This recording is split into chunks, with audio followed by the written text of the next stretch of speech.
Good morning, everyone. Welcome to Android Session Training Development. So this is your sixth session. So before we start with the session, I'll give you a recap of what we saw in the previous session so that you get some idea, so that again it will be helpful for me to continue with the previous concepts. So just to go back for your previous session concepts, let me share you the screen.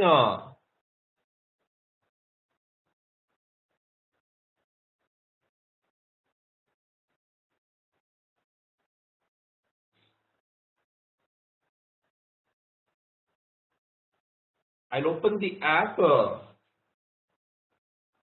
So these were things that we saw in the previous session. So basically this session was related to more or less related to your file storage. Like how you store the files,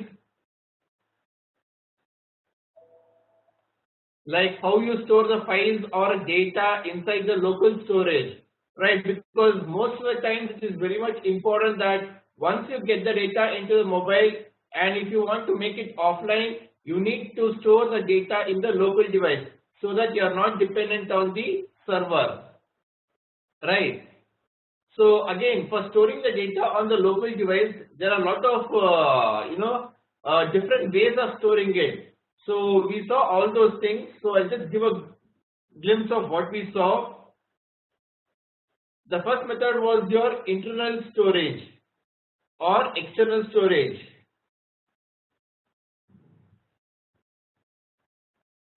where we write the files, where we write the data into the files. We basically create the files. Internal storage or external storage, both are the same, except that the data gets stored on the internal storage of the device, or external storage in the sense your memory card. So data gets stored in either of the medium, but the concept is the same. So here we will be creating the files, and inside the files we will be storing the data. So probably I can just show you one. So internal storage here. So whatever I type over here,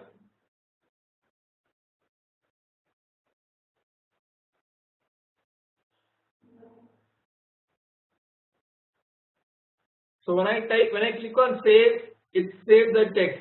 So now when I click on load, so it is loading the data from the local device, from the internal storage. So now again, if I go back and come back for the same activity and click on the load button, you should be able to see the text, because the word CAN is already stored inside the internal storage.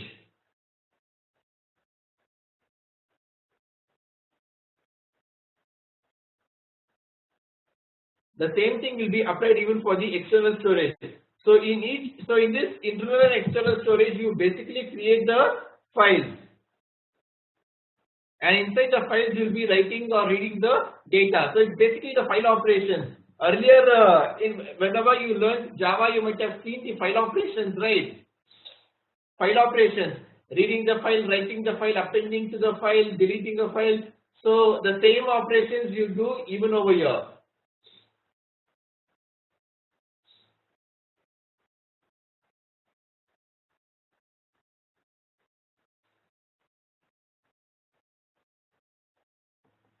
So this was one.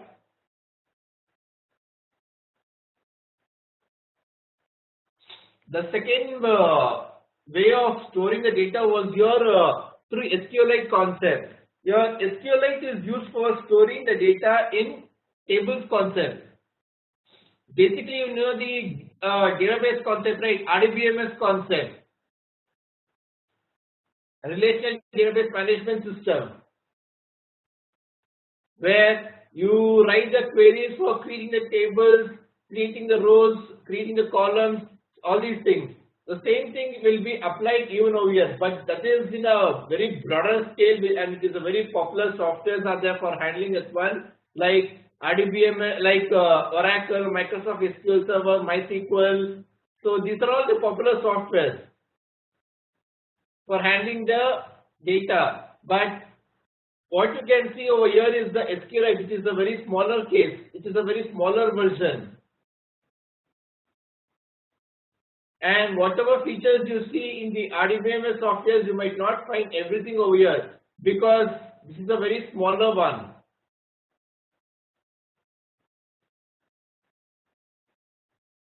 You might not have all the features. So, but the concept might be the same.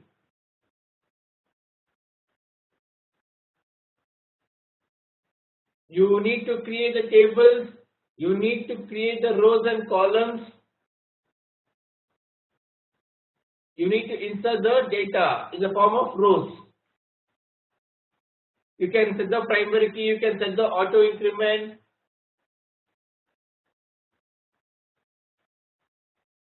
You can write queries for selecting the data. You can use the where condition, join clause. So you can use all sort of SQL query concepts. Fine. So let me show you this one. And again in this we saw two kinds of things. One was your helper class and one was without using the helper class. Using the helper class is the concept of using the helper class is, in helper class we used to create a separate file and write all the SQL coding over there. Right.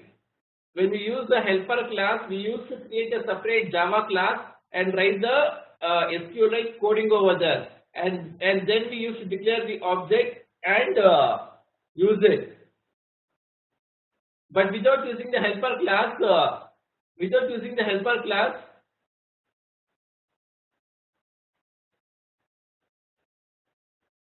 we write all the SQLite code in the same activity. So that was the difference. Without using the database, without helper classes, you write all the SQLite related code in the same activity. Database with helper classes, you create a separate Java file and write all the SQLite code in that file. And then you can create an object for the Java file and then access the functionalities inside the activities. So it is more of a reusable component. The disadvantage of using without helper classes, whatever SQLite code you write within the activity, and if you want the same code to be present in other activity, then you need to copy paste the code from this activity to the other activity, because the code is not present, right? So in each and every activity you need to repeat the code. So instead of that, if you use a database with helper class concept, since you are creating a separate Java class and writing the code over there, you can create an object for the class in any activity and call the method. So it is more of a reusable component.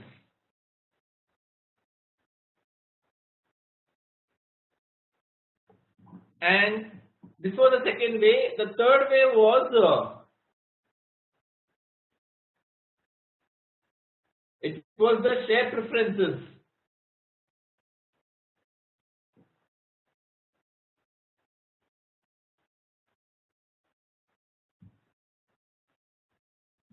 It was the share preferences. Here, since the data is already been loaded, it means the data is already been saved.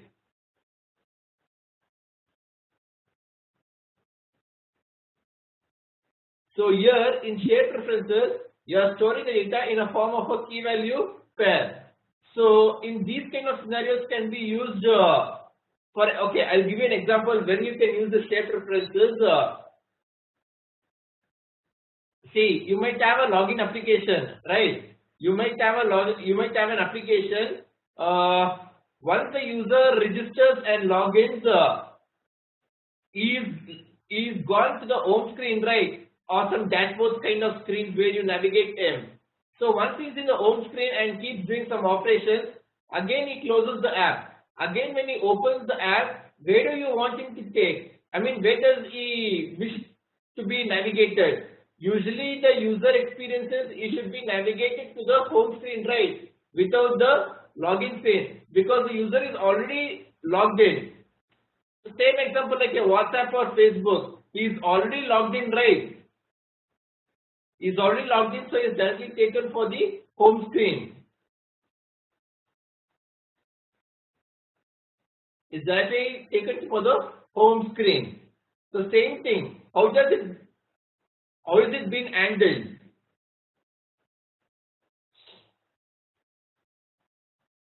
The way you can handle that one is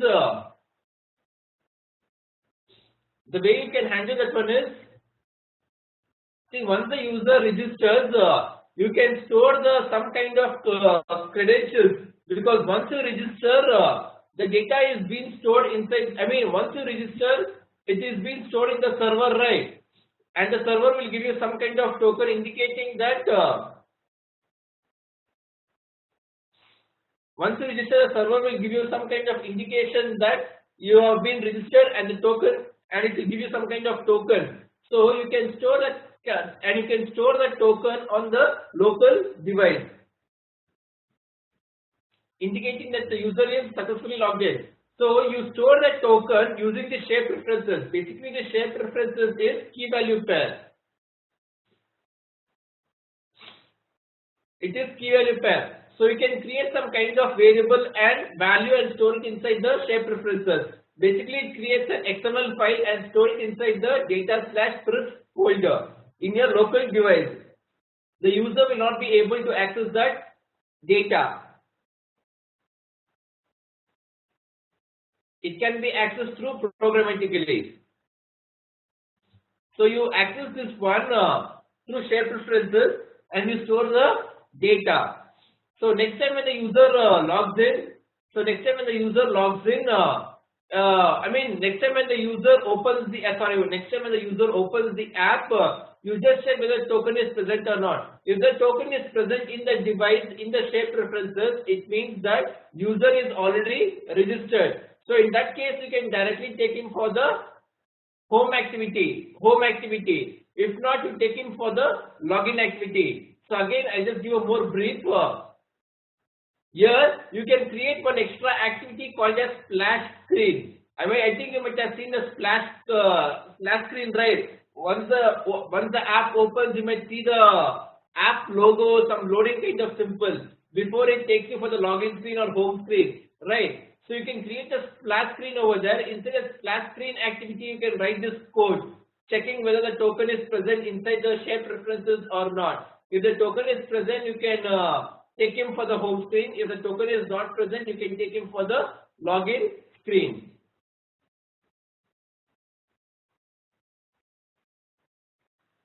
You can take him for the login screen. Fine. So there are a lot of other scenarios where you can make use of these things. For example, user details, you can store in share preferences. You can store a small amount of data, and that data should be in a form of a key value pair. Remember this one. You can't store huge amount of information in this, but you can store a very small chunk of data where it should be a key value pair. So these three things we saw in the previous session: share preferences, file storage, and your SQLite database concept.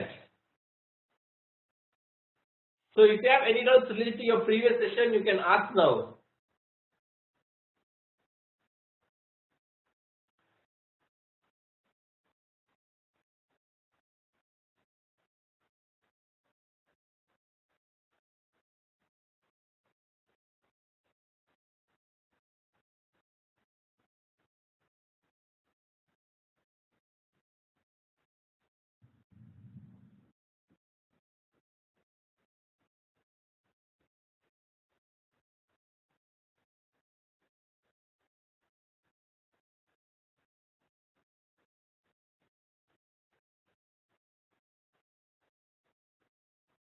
If you have any doubts related to your previous session related to the share preferences, file storage, and SQLite, you can ask now.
Okay, let me start with the next topic.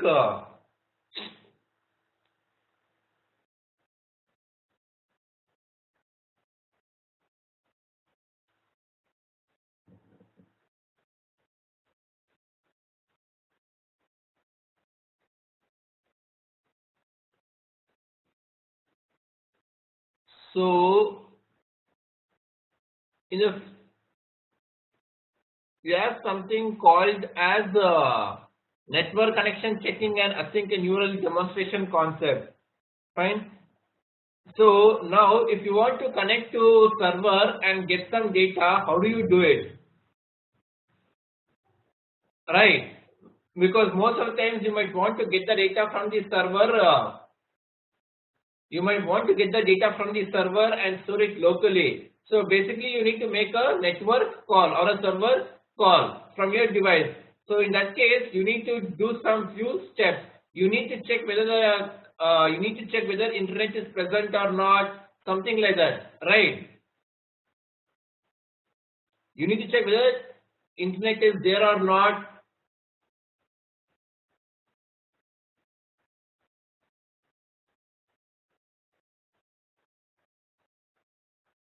And if internet is not there, then you need to display the message to the user.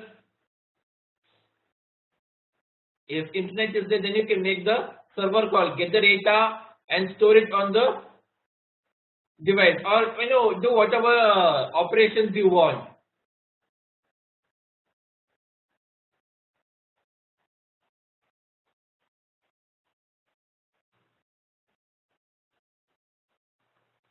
So let me start with this. It's called as Android network connectivity.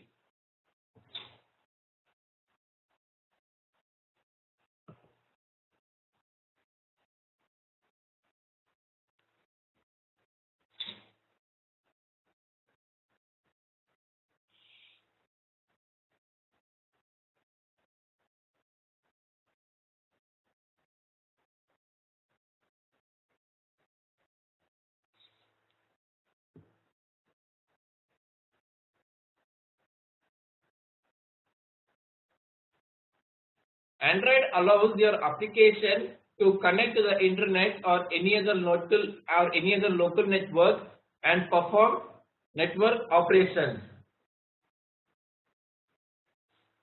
In this unit, we will learn how to work with Android network connectivity.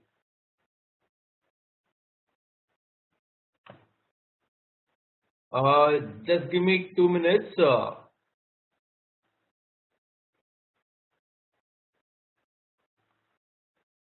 Android allows your application to connect to the internet or any other local network and perform the network operations. In this unit, we will learn how to work with the Android network connectivity.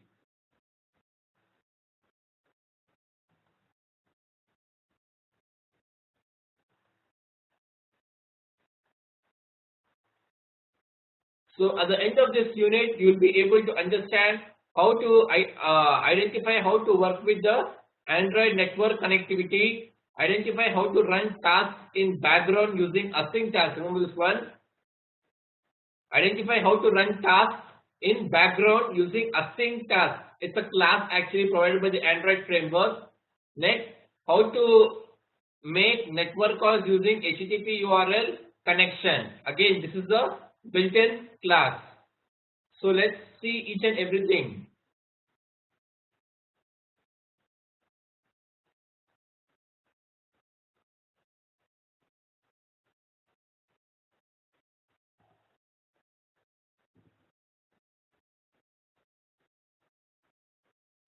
First, we'll be checking with the checking network connection. Android lets your application connect to the internet or any other local network and allows you to perform network operations. I repeat once more. Android lets your application connect to the internet or any other local network and allows you to perform network operations. Android provides connectivity manager class to check whether a device is connected to a network or internet. Connectivity manager class object is instantiated by calling the get system service method. Sorry for the small disturbance. Just give me 2 minutes.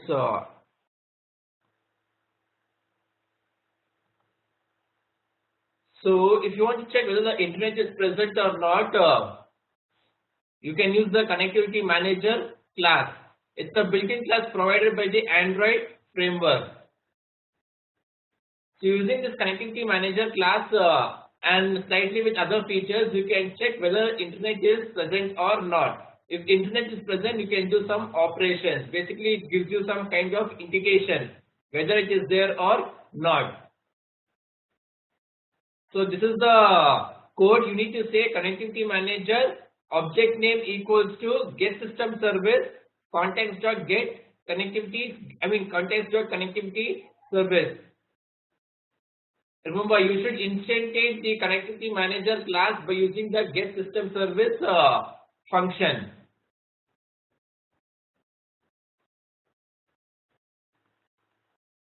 Once the object is instantiated, you can use the get all network info method to get the information of all the networks. With this information, the state of the network is checked. So once you get the object of the connectivity manager, you can call the get all network info on this object. So once you call the get all network info, you get all the networks present. You get all the networks connected or it is being present in your device. Suppose if your mobile device is connected to 5 or 6 Wi-Fi, it will show all those things. It will store all those things inside the network info array. Right? I repeat once more. Once you get the object of the connectivity manager, you call the get all network info function. So it will give you all the networks which is being connected to your device.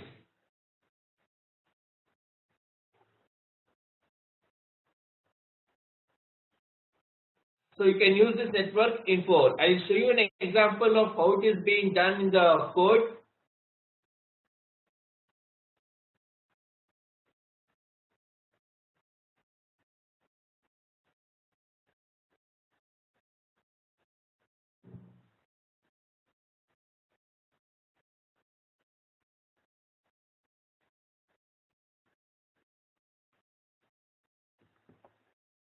Okay, before going for another topic, I'll just show you the code.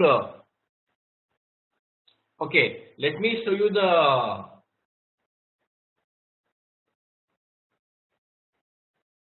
here. I've created a sample for demonstrating this one. When I click on this check network connectivity, it will check whether internet is present or not. Here, if I click on this, it says internet is available. Now what I do is I'll go back for the device and I'll turn off the Wi-Fi. I was connected to the Wi-Fi, so it was showing internet is present. Now I've turned off the internet. I turned off the Wi-Fi connection from the device. So now when I click on the check network connectivity, it should show me internet not available because I've turned off the Wi-Fi. See, again if I click on this button, it's showing internet not available. Again I'll enable my Wi-Fi connection. So now when I click on this button, it says internet is available, right? So the code for this one is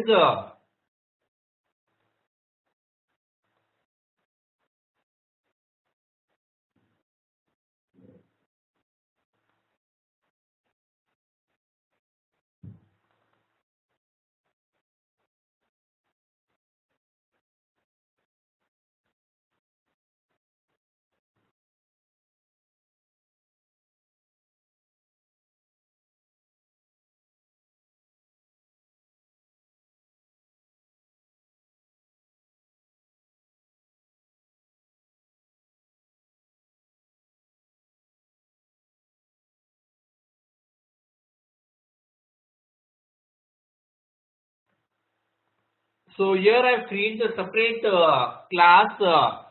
You can see this Java class. Check Wi-Fi and mobile data.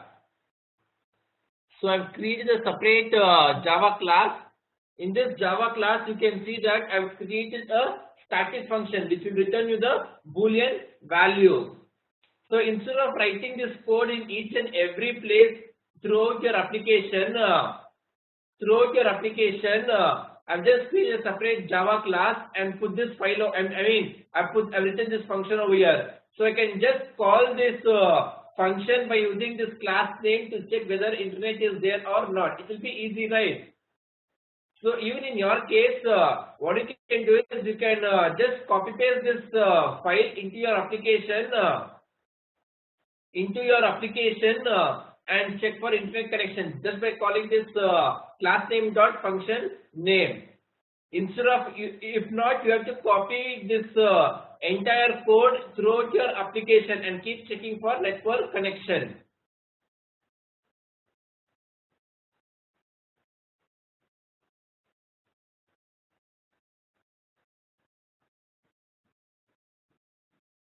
So here what I'm doing is connectivity manager. I'm doing the typecasting over here. Context dot get system service. If you are trying to write this code inside your activity, then we don't have the concept of context over there, right? So you can directly call this get system service. Since you are not in the current, since you are not present in any activity, you need to pass the current activity context.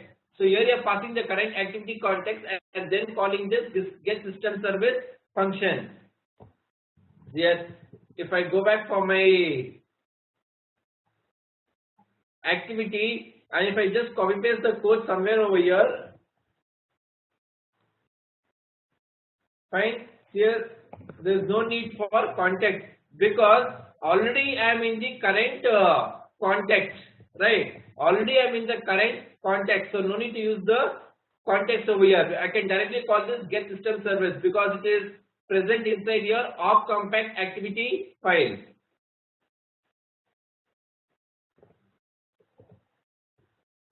Since you have written that code inside a separate Java file, you need to pass the current application context and then call the get system service.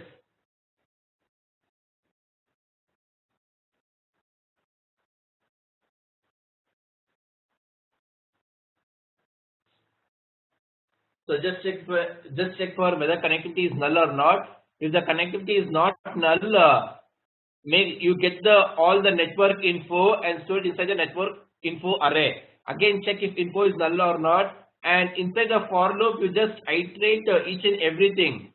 Fine. Finally, you say info of I.getState equals to network info dot state dot connected. So you need to check for this connection. In any one of these networks, if you find that the network is connected, then you return the value as true. If you don't, if condition is not selected at any point of time, then in the last you return the false value. Probably can just show you this one if possible. Okay. Let me just search this. Yes.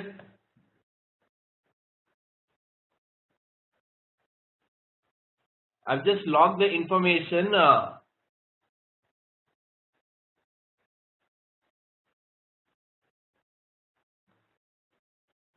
Info.I.toString. We have logged the information. It is saying roaming equals to false, failover equals to false, is available equals to true, is connected to provision network false. So it's showing all these properties over here.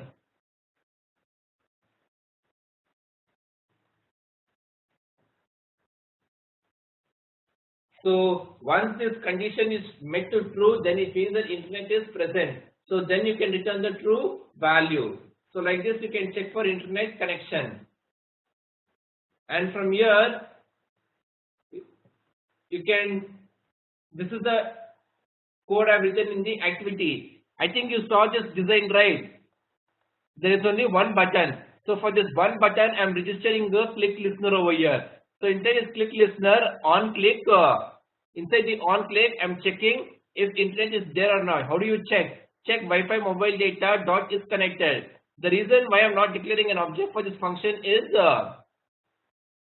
I made this function as a static function.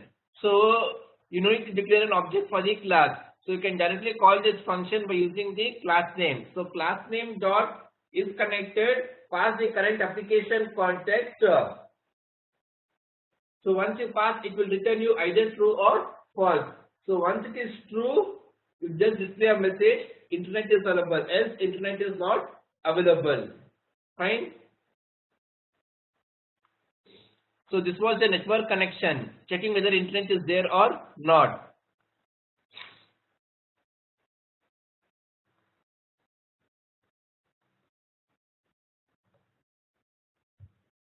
So we'll go for the next concept, async task.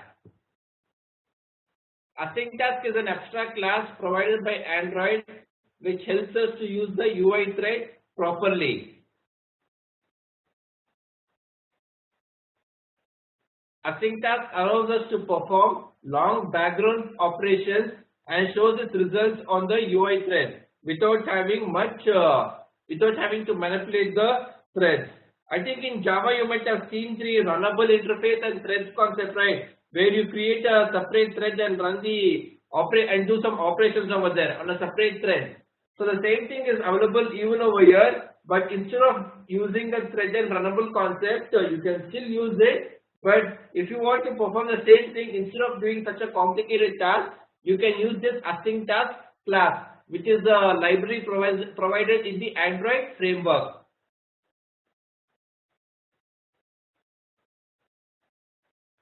So you can make use of this async task and do some network operations. Async task is designed to be a helper class around thread and handler. See this one. Instead of using the threader and handler class or runnable interface, you can make use of this async task because it is being designed as a helper around the thread. To just make the things easier, instead of using thread, you can make use of the async task because it's a helper class which makes our work easier. Async task should ideally be used for short operations, a few seconds at the most.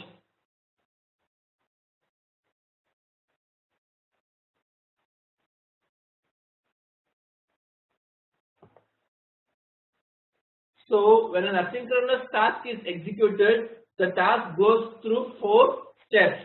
On pre-execute, invoke on the UI thread before the task is executed. See, these are all the 4 functions present inside the async task. So once you declare a Java class and extend the async task class, you need to implement all the abstracts, you need to implement all the methods, whichever is necessary. So you need to use the on pre-execute, do in background, on progress update is an optional one. So it's left up to you whether you want to use it or not.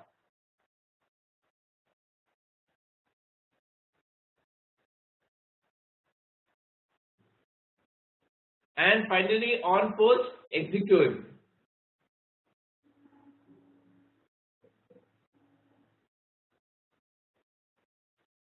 So you have 4 functions: on pre-execute, do in background, on progress update, and on post execute. On pre-execute is invoked on the UI thread before the task is executed. Remember this one. Before you actually make the network call, this on pre-execute function is called, and it is called on the UI thread or the main thread. Remember this one. Do in background, which takes the params as a parameter, is invoked on the background thread immediately after the on pre-execute finishes executing. Fine. Do in background is called after the on pre-execute function. After the on pre-execute function.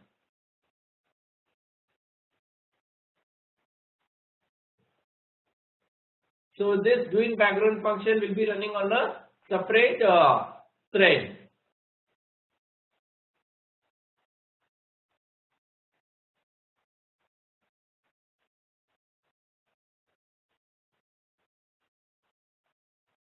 and the third one is your on progress update, again which is invoked on the UI thread after a call to publish progress. So here you can just indicate the progress of the status. Like sometimes you might have seen that 10% is completed, 20% is completed, 30% is completed. You can see that message, right? So those kind of things you can handle it inside this on progress update. Fine.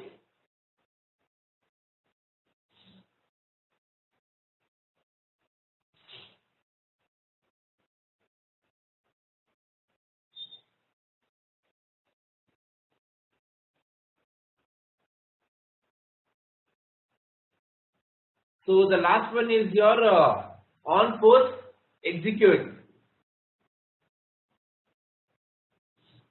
So on post execute is invoked on the UI thread after the background computation is finished.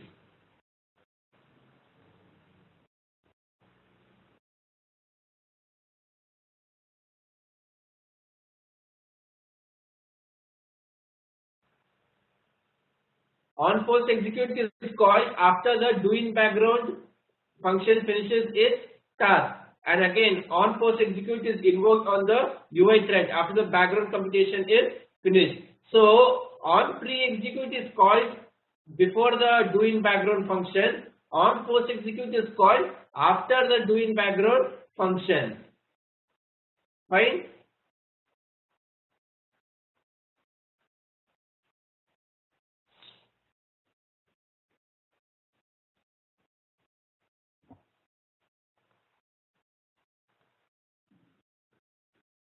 I'll cover up even this concept so I can demonstrate it.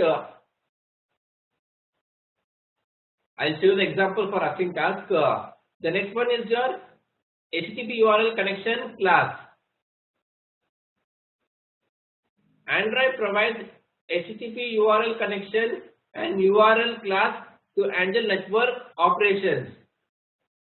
A URL connection for HTTP is used to send and receive data over the web. Data may be of any length and data may be of any type and length. That is, you can send and receive streaming data whose length and type is not known in advance.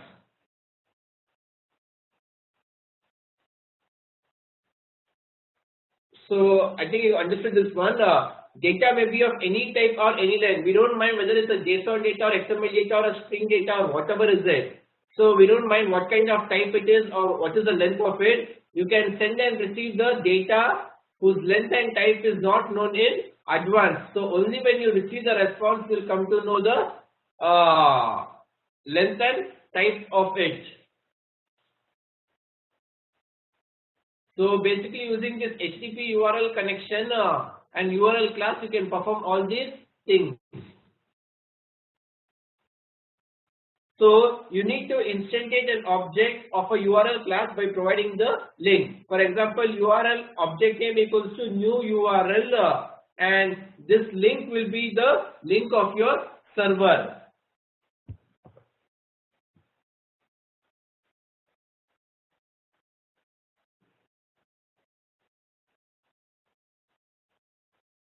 Open connection method is called to open a connection. Fine. Connect method is called to connect the link provided. So you need to open the connection and call the connect method to connect to the link provided, basically to the server.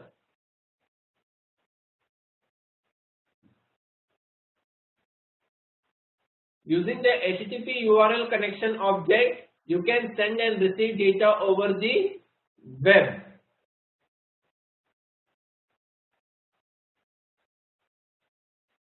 So here you need to say HTTP URL connection object equals to do a typecasting over here,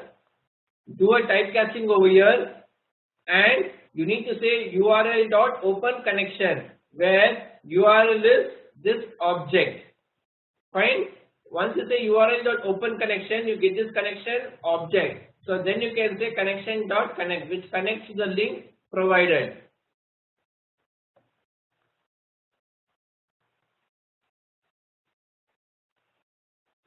So you have few methods available for the HTTP URL connection, like you have disconnect, you have get request method, you have response code, which will return you the response code like 200 or 400 or 500 series. You have the set request method and using the proxy function.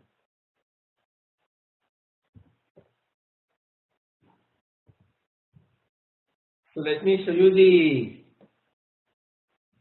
okay, first I'll show you the output of it, how it looks.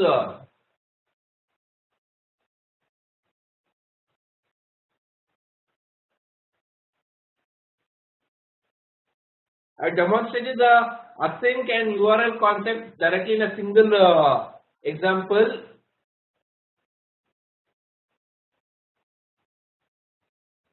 So here I'll start typing something.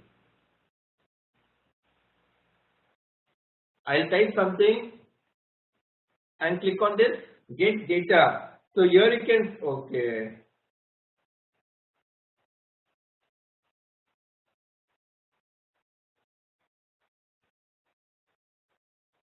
Yes, all this data is being fetched from the internet. So here I'm passing this Delhi for some kind of URL and getting the data, and I'm displaying inside the list view. So I'll type something else. Again when I click here, it shows all the words and it shows all the starting letters of the word Bangalore. So it's making a network call and getting the data, right?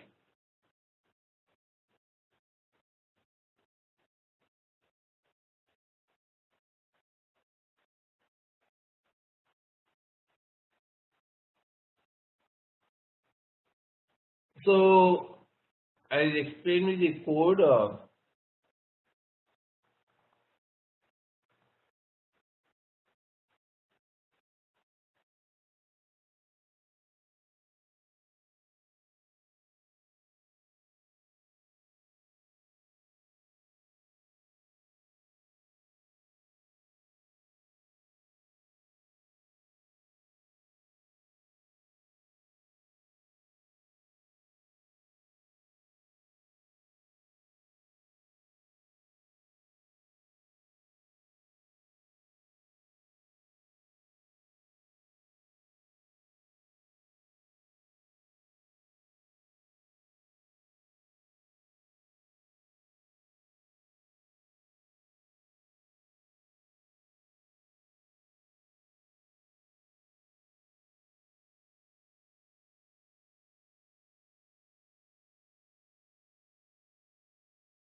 So inside this code,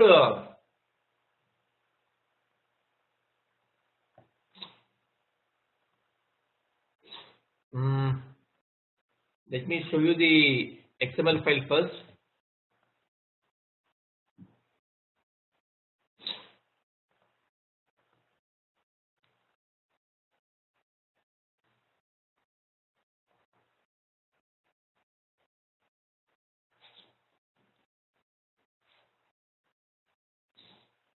So this is the design.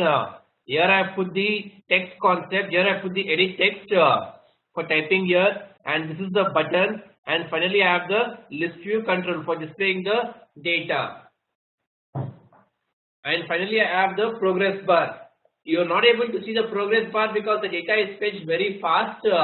If you see the data, I mean, if you have some, if you have a delay in the internet, then you might see this progress bar. Since I'm working on the Wi-Fi, its data is fetched very fast. Okay. Here I'm declaring the variables.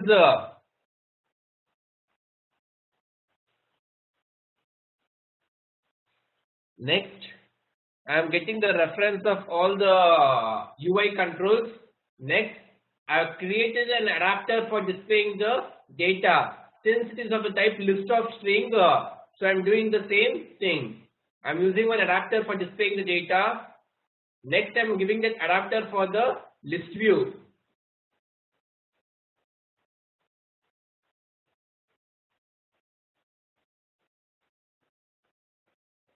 I'm giving the adapter for this view.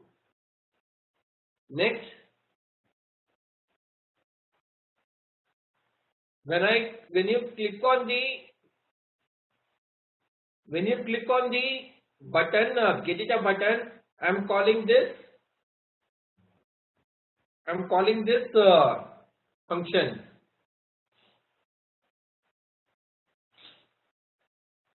So here I'm checking whether the string is empty or not. I'm checking whether the string is empty or not. I mean, a string in the sense whatever you have entered inside the array text is empty or not.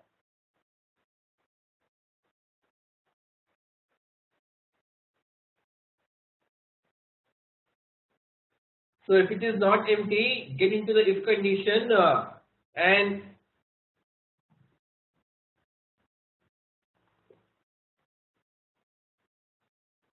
check Wi-Fi and mobile data. Check whether the function is connected or not. Just check whether internet is connected. Check whether internet is connected or not. So the same concept I'm using from the previous example. So if it is connected, it means that a network is available.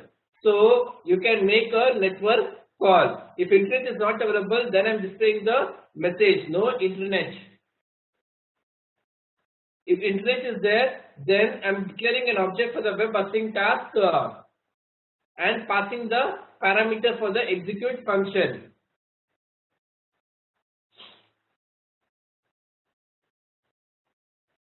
So I'm using the web service async task and this is the syntax. You need to create a Java class. For this Java class,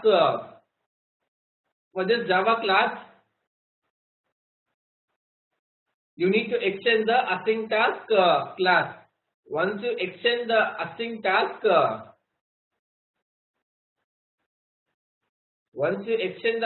task, you need to implement the overridden functions.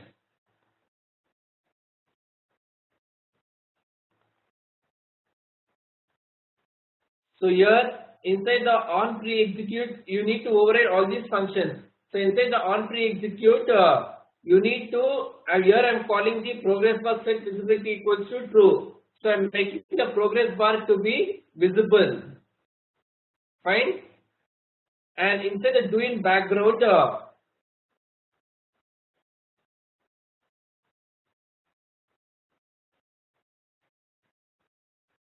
inside the do in background function, I'm declaring a string builder object. We're declaring an object for HTTP URL connection. Here I'm calling this link. So this is the link which I'm calling. Fine. I'm declaring the URL con equals to HTTP URL connection, URL.open connection. I'm opening the connection. So next I'm checking whether the connection response code is okay or not. Okay in the sense it is 200 or not.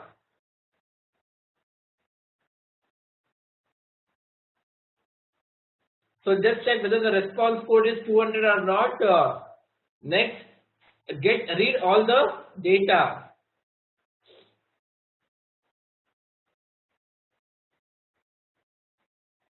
Input stream reader equals new input stream reader connection dot get input stream. So get all the stream and store it inside this object. Get input stream.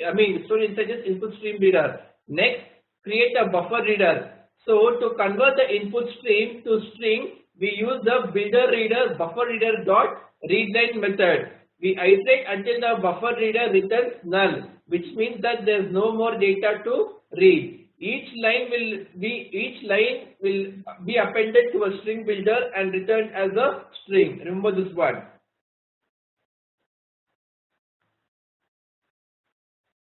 Fine. So to convert the stream into the string, we need to use the buffer reader. Next, using the while loop, keep reading each and every line. Once it returns null, it means that it is reached end of the file. So until you find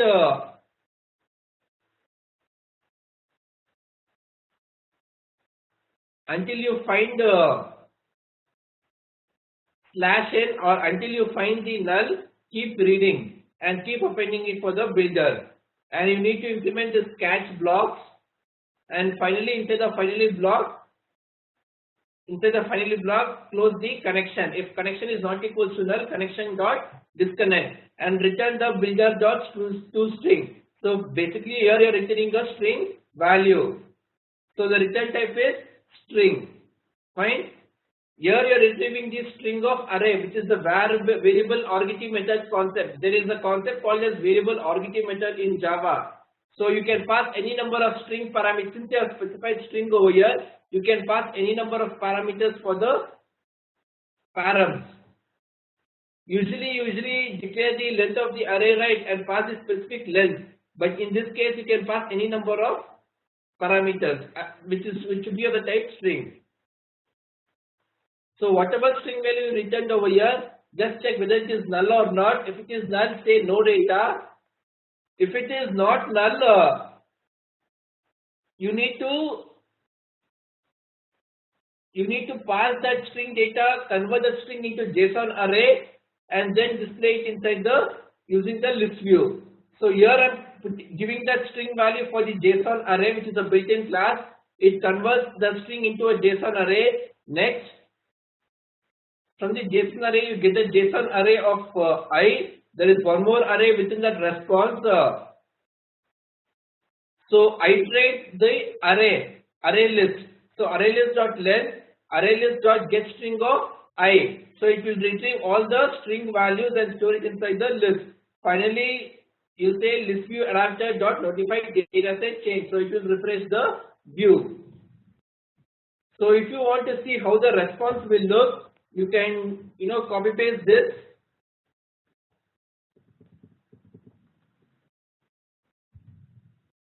You can use either Fiddler or Postman for checking the HTTP URL, how the response will look like. So here I will say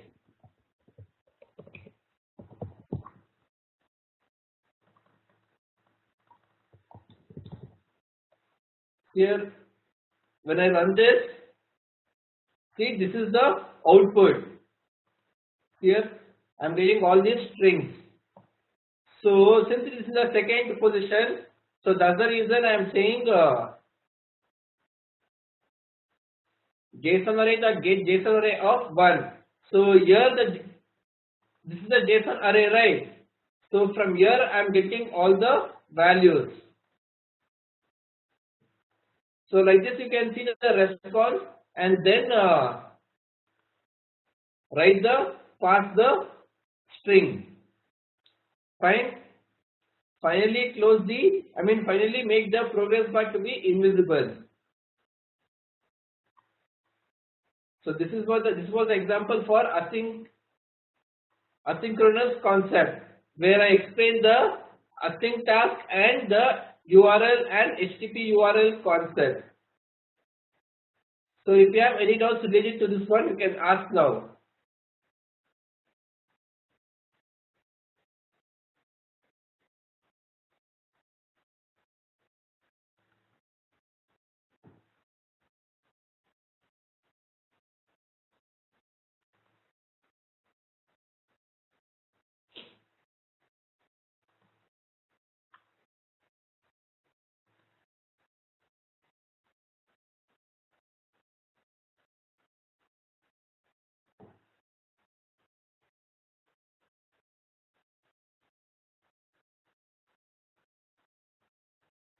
So if you have any doubts related to this one, you can ask now.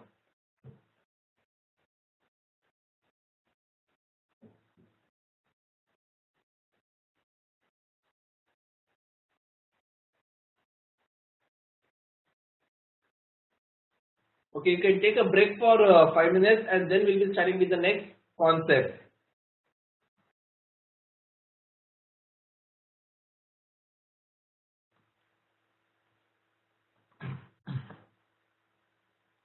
Okay, we'll start with the next topic.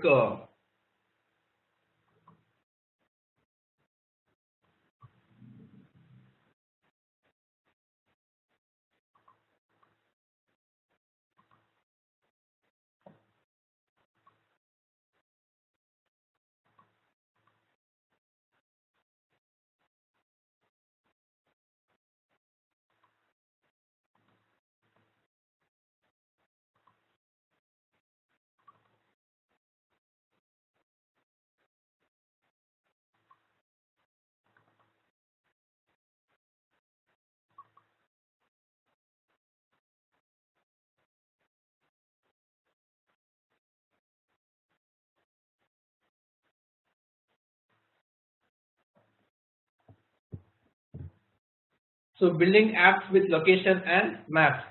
See, most of the times it might be very much useful for displaying the Google Maps in your application, right? You might have seen many of the apps which uses this concept, and also how to get the current location and how to find the current location on the map. So all these things.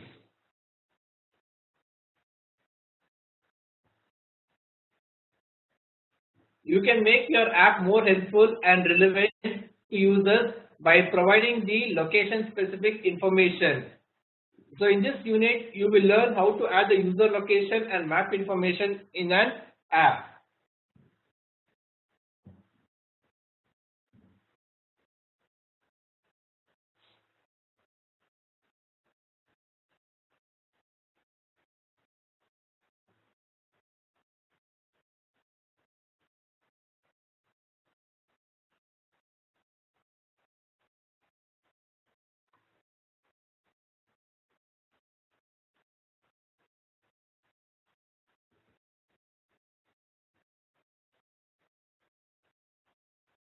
So displaying the map, at the end of this unit, you'll be able to make an app location aware as map services in an app.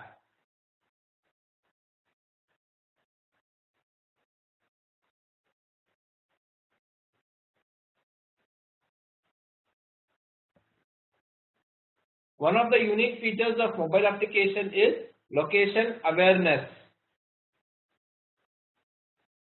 Google Play Services Locations APIs. So these are the most important things. Google Play Services Location APIs facilitate adding location awareness to the app with automated location tracking, geofencing, and activity recognition. Fine. Automated location tracking. Check the user's coordinates accordingly. Check the user's coordinates. Where exactly is present using the GPS. Next, geofencing. You have geocoding and reverse geocoding, converting the address to coordinates, coordinates to address, all those things. And activity recognition.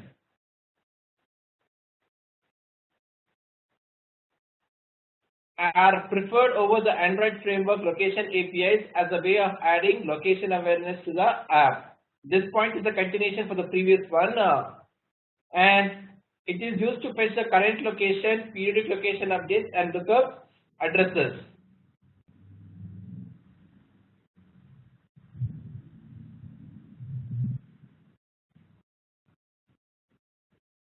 Getting the last known location. Using the Google Play Services location APIs, the app can get the last known location of the user's device. Last known location of the device is considered equal to the user's current location. Getting the user's current location.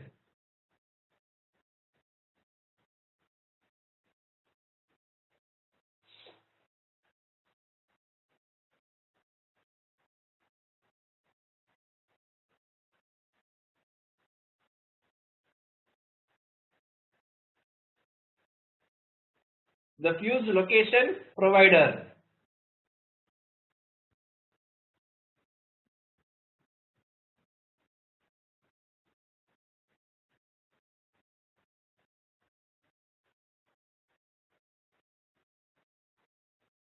The fused location provider is one of the location API in Google Play Services. It is used to retrieve the last known location of the device. Fused location provider manages the underlying location technology and also optimizes the use of battery power of the device. So using this one, you can get the last known location. Get last location method is the fused location provider is used to make a single request for the location of the device. So basically to get the coordinates of the device, where exactly it is present.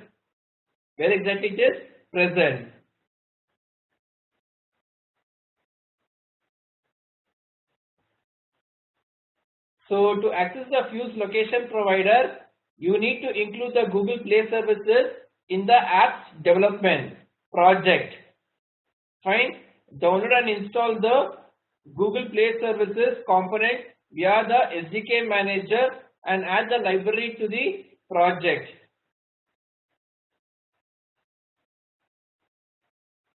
To make the Google Play Services APIs available to the app, open the build.gradle file inside the application module directory. Okay, probably I can show you one thing.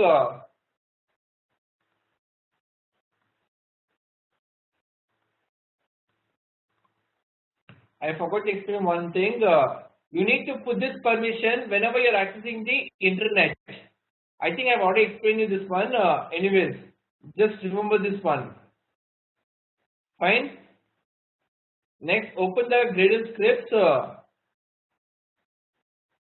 Open the build.gradle. Inside the build.gradle, you need to put this statement. Google Play Services. Fine. Inside the build.gradle, you need to put this statement.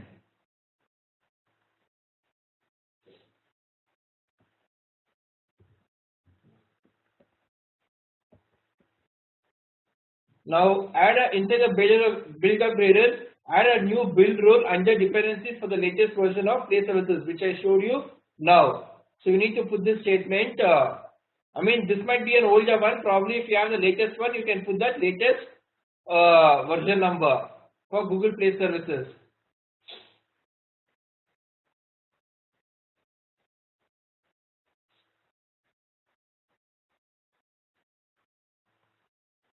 Be sure you update the version number each time Google Play Services is updated.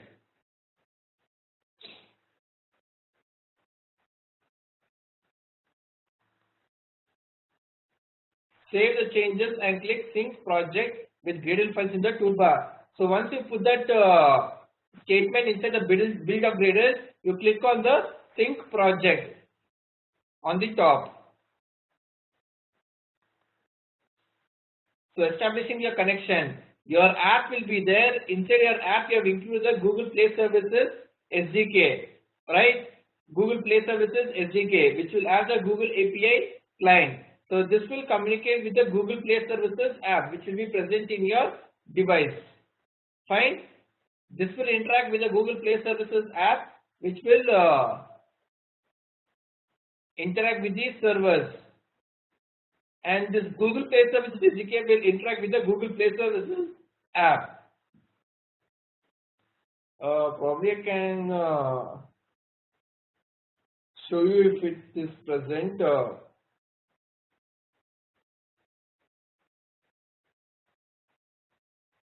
Just checking it. Just a second.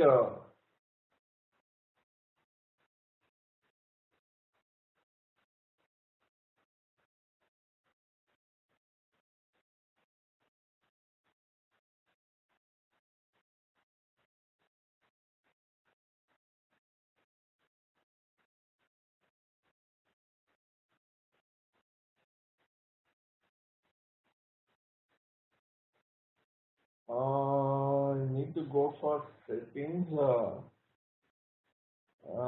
inside the apps.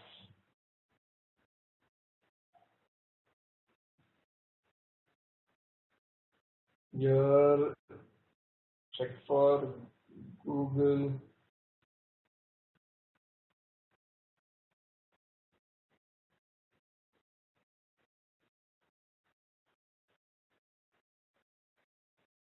Okay, fine. Okay, not able to find that one to show. Okay, app permissions. So you need to put this app permissions inside your Android manifest file. Like how you put the permissions for the accessing the external storage, internet, all those things which I showed you just recently. You need to put this permissions. Access course location allows an app to access approximate location, allows access file location, allows an app to access the precise location.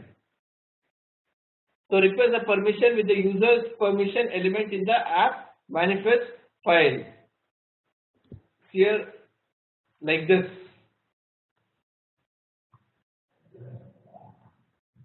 So you need to put these two permissions And again, it's always good that you put all these permissions. I think these two are repeated, I guess.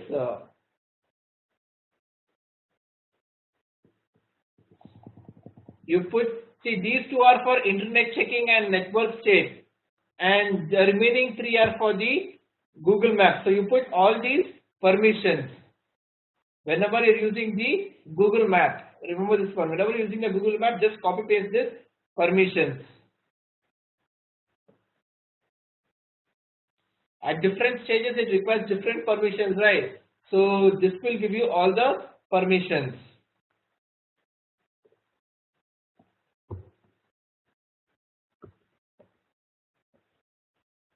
To connect to the location services API, in the activities on create method, create an instance of the Google API client using the Google API client dot builder function. Fine. Create an object Google API client object of it, new Google API client dot builder of this. So add the connection callback and add the on connection page listener, and again add the API, whichever you want to make use of it, you need to add those API. So here I'm saying I want the location services dot API. So add the APIs over here and build the object. Fine. Next, you can say to request the last known location, call the get last location method by passing the instance of the Google API client object.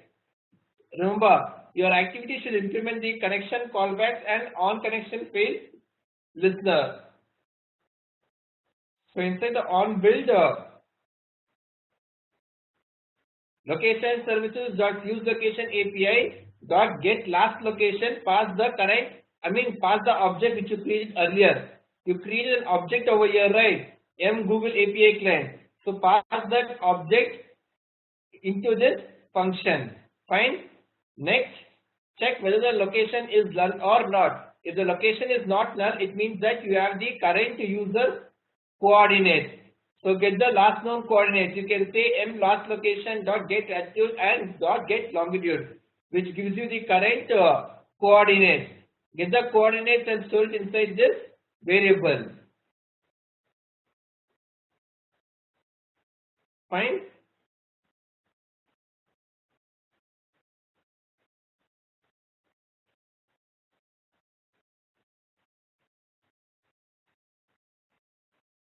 So this is the code for getting the user's coordinates, user's location. Receiving location updates.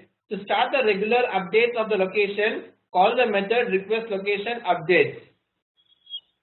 So you can override this function. Fine. So here you can say location services dot fuse location API dot request location update. Pass the m Google client object and m location request comma this. Fine. So you need to override this function on location change. So whenever the user changes his position, fine. Whenever the user changes his position, this particular function is triggered, which gives you the new coordinates. When can you use this concept? See, you might have seen the Google Maps, right? And when you turn on the GPS and when you keep changing the position, it will keep repointing you on the mobile device, right? So same thing can be implemented even over here.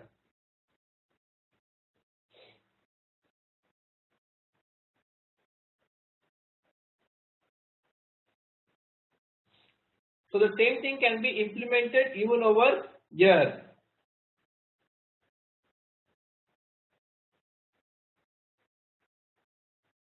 So every time when the user changes its coordinates, this on location is called.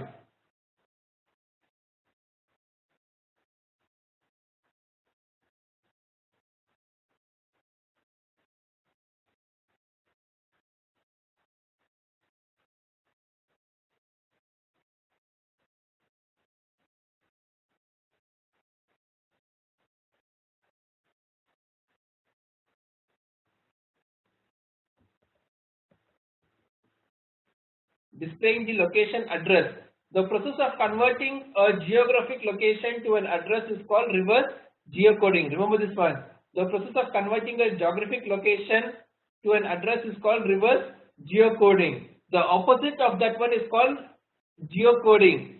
Converting a address to location is called geocoding, and converting a location to address is called reverse geocoding.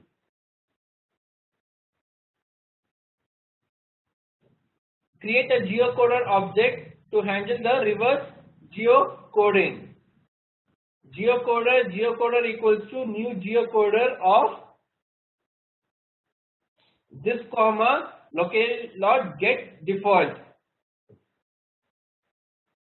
Create an object for geocoder. Next, to get the address corresponding to a geographic location, call getFromLocation method, passing the latitude and longitude from the location object and the maximum number of addresses you might want to be returned. Fine. Pass the latitude and longitude and maximum number of addresses for this function.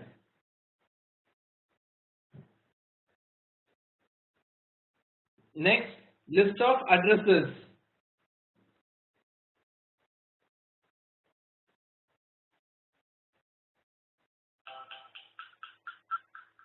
So this will return you the list of addresses. List of addresses equals to geocoder.getFromLocation. So geocoder.getFromLocation.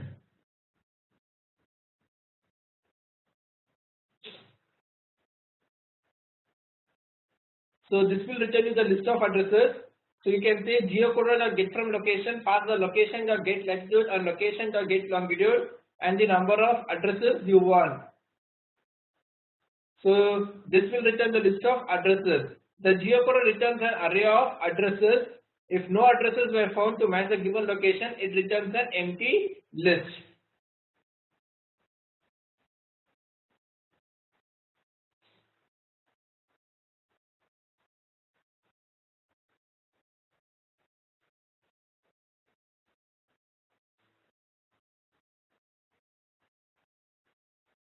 To get the individual address object, use the getAddressLine method provided by the address class.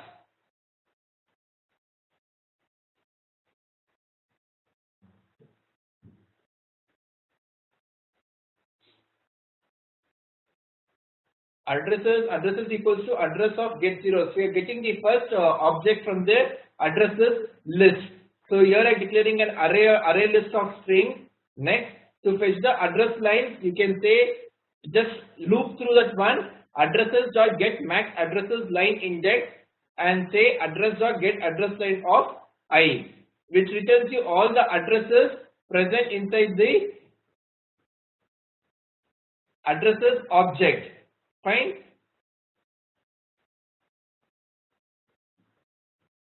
Basically, to get the address, whatever you have received from the response.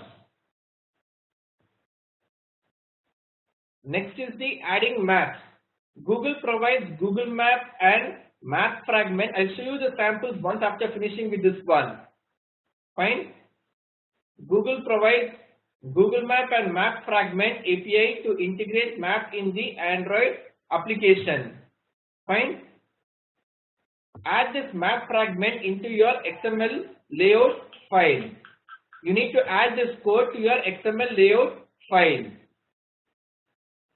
Next, in order to use the Google Map, create an object of the Google Map in your activity file and get the reference of the map from the XML layout file.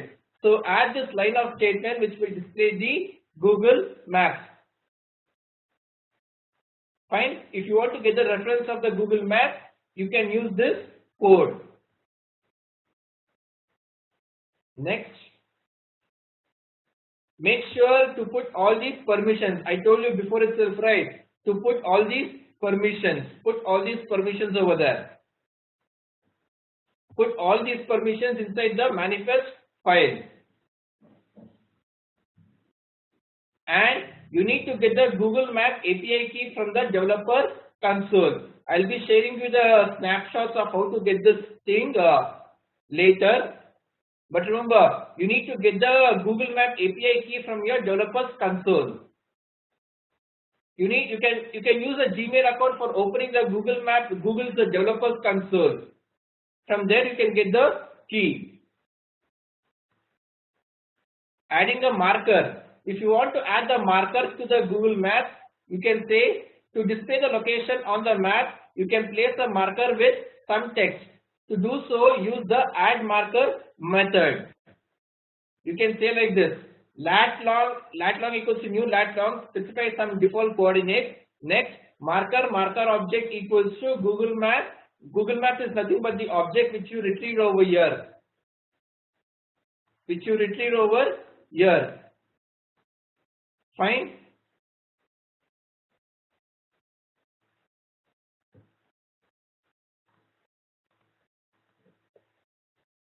So for this add marker, new marker options dot position of lat long, pass this lat long object over here dot title, set the current location. So this will add the marker on the Google Map. So we are adding the marker over here. Fine.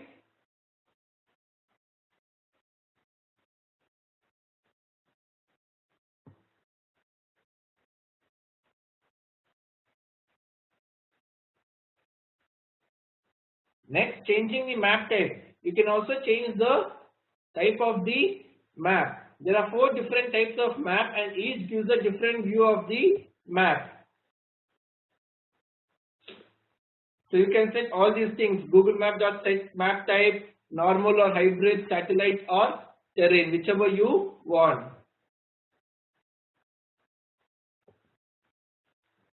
So methods to customize the Google Map. So you can add a circle, you can add a polygon, you can add the marker, you can animate the camera, move camera, set map text. So you have all these functions related to your Google Maps.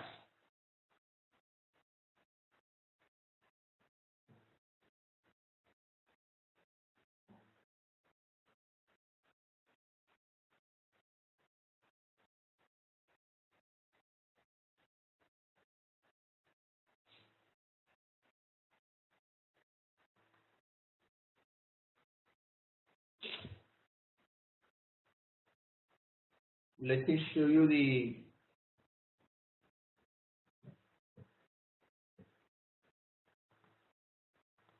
I just run the app.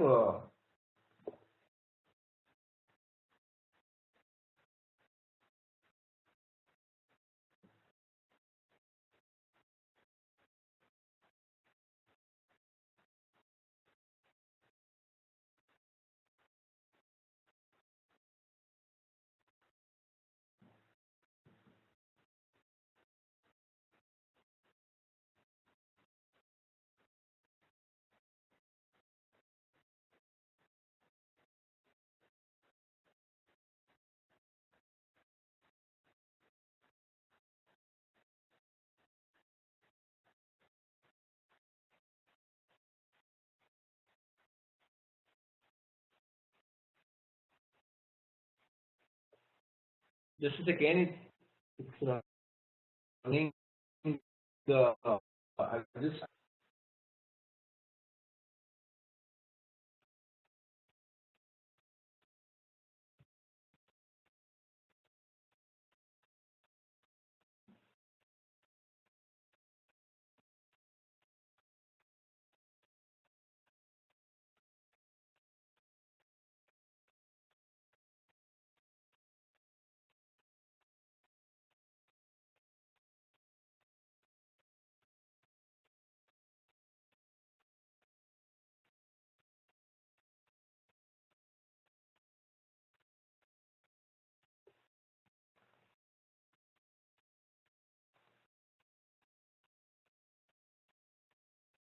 Just give me a second. It's running the app.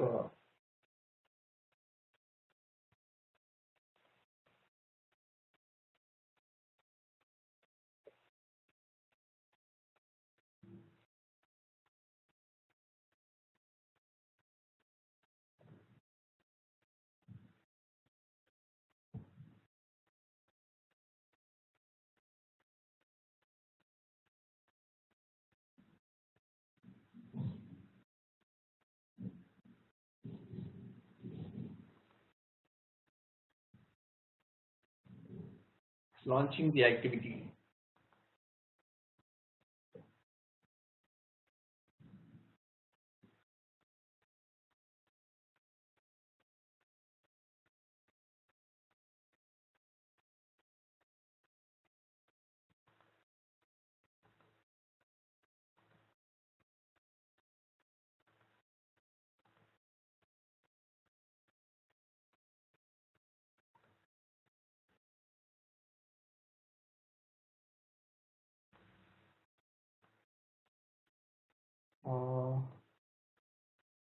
So I have demonstrated 3 samples over here. One is for displaying the Google Maps, get the location and place the marker, and one is the geocoder.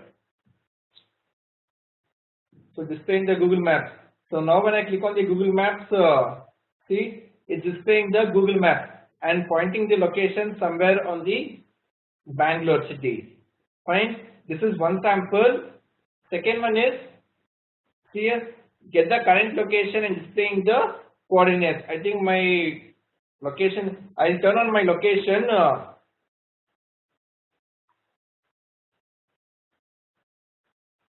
Here it's giving a message over here. Your GPS is switched off, so please turn on it. Fine. So again, when I click on this, coordinates here. It's trying to fetch the coordinates. Just give it some time.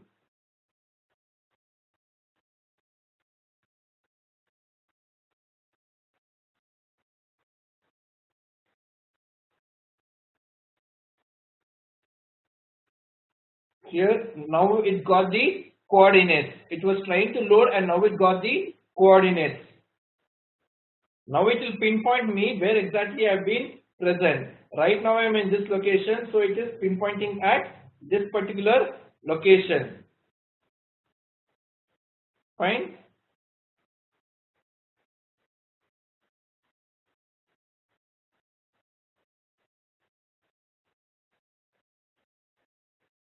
See, it's pointing me at this location. Next, geocoder. Here it's also giving the addresses and also I'm placing some different coordinates. I'm placing some different markers on the location and on the Google map. See, if I do a long press somewhere, see it adds the mark over there and also it gives the address here. See, I'll mark one more marker over here. Fine. Just observe here. See, it added the marker and also it gave the address of it. So this is geocoder concept. Fine.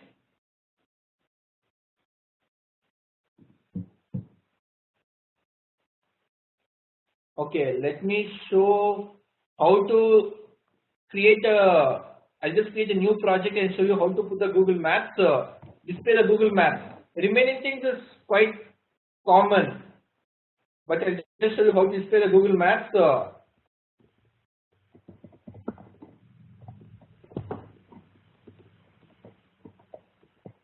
I'll just create one project, demo Google Maps. I'll just go with the default one. I'll go with empty activity.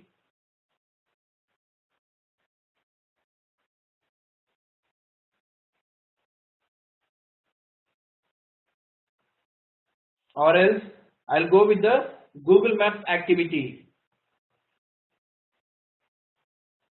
Click on finish.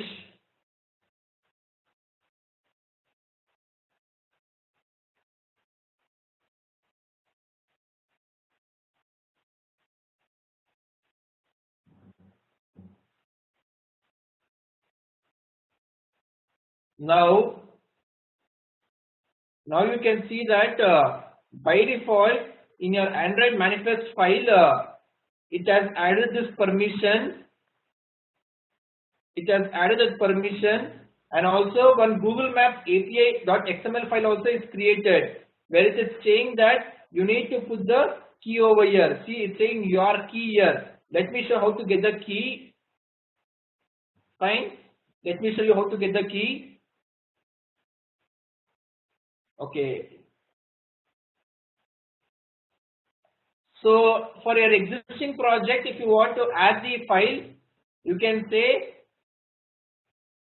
for your existing file, if you want to add the Google Maps, then you can say new, sorry, new, why is this not coming?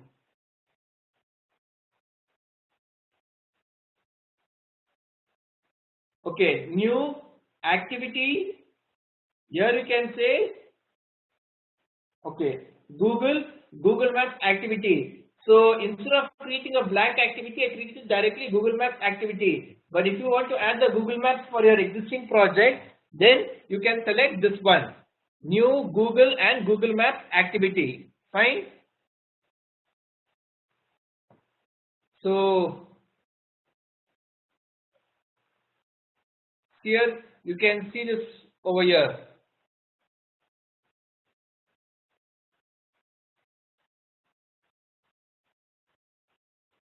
Just rebuild it once.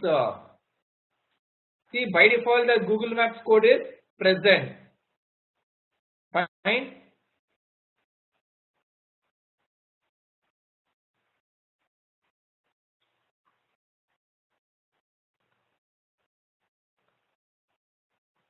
I'll try to rebuild the project.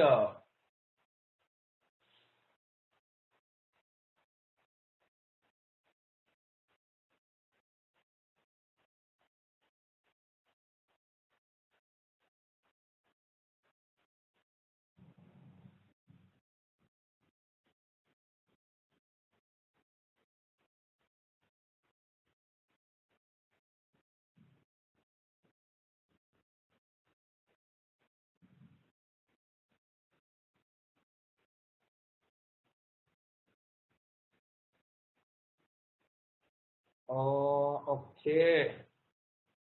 Let me just run and see this project.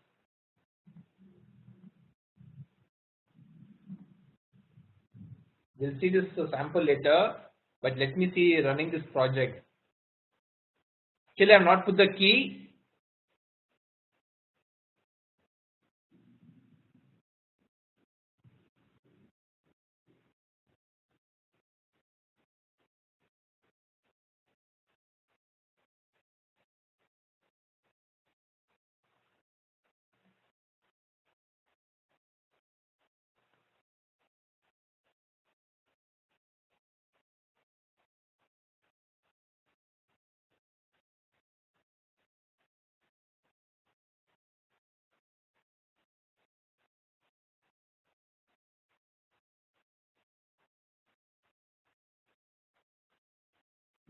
Still trying to build.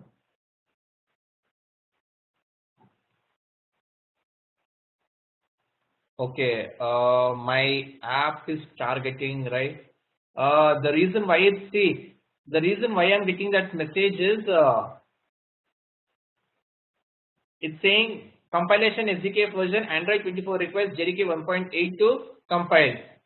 In my system I've installed JDK 1.7, so I can't run this 24 over here. So I'll just change it over here. Instead of 24, I'll make it 23 because I don't have 1.8 installed and even 24 installed. So again, I have to change this one because even this is related to 24.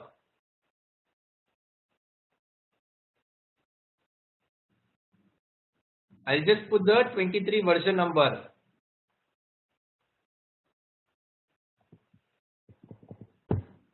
I'll go with default 23 because 24 I have not installed in my project. So once if I make changes over here, I can click on sync now. Only thing is my app will won't be able to run it on 24.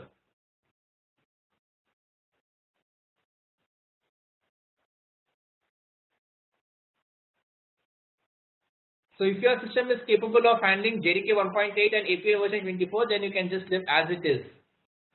Since my system has not been upgraded for latest version,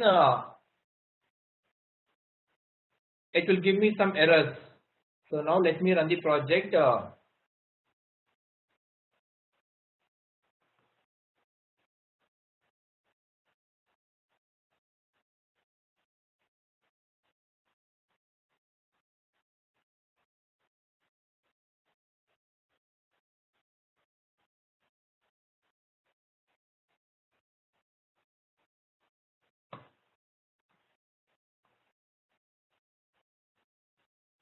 Still building the project.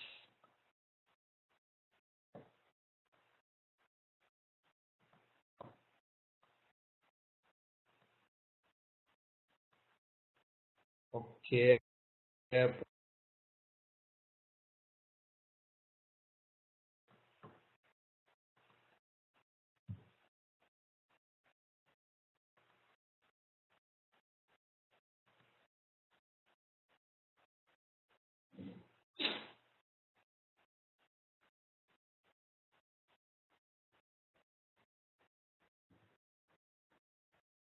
It's not displaying anything because key is not there.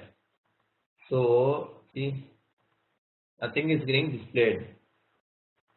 So let me go back for that Google Maps API key, which was created automatically by the system, by the Android Studio. Values Google Maps API key. So here it says that to get, before you run the application, you need to get the Google Maps API key. Did you understand? If you don't put the API key, you won't be able to do anything. So before you run your application, you need to get the Google Maps API key. To get one, follow this link, follow the directions and press the create at the end. So copy this link, it will directly take you for the Google Developers Console. See, I'll copy this link. See, this is your fingerprint of your application. Fine. You can also add your credentials to an existing key using this line. If you already have an account, you can just add this fingerprint over there.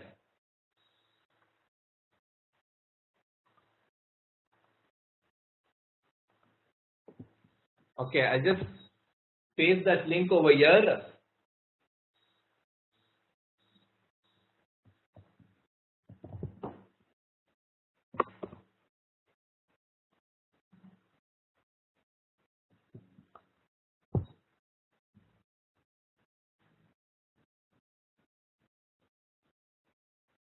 Here it logged me into the developers console. You can directly go for the developers console. You can go like this, console.developers.google.com. Login with any one of your Gmail ID. Go to console.developers.google.com and log in with your Gmail ID. Fine. Next, it says register your application for Google Maps Android API in Google API console. Click on agree and continue. It will register your new application.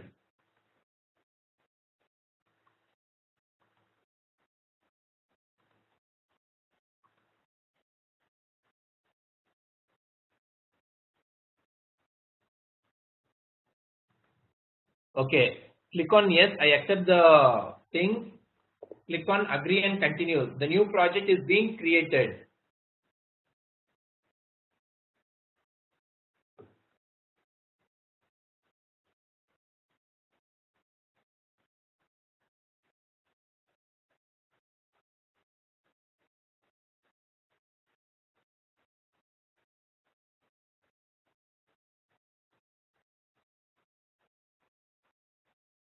Still creating, you can see it over here.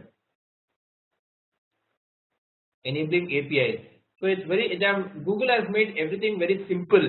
See, everything is done and again it gets to the key also. Create API key. It's creating the API key also.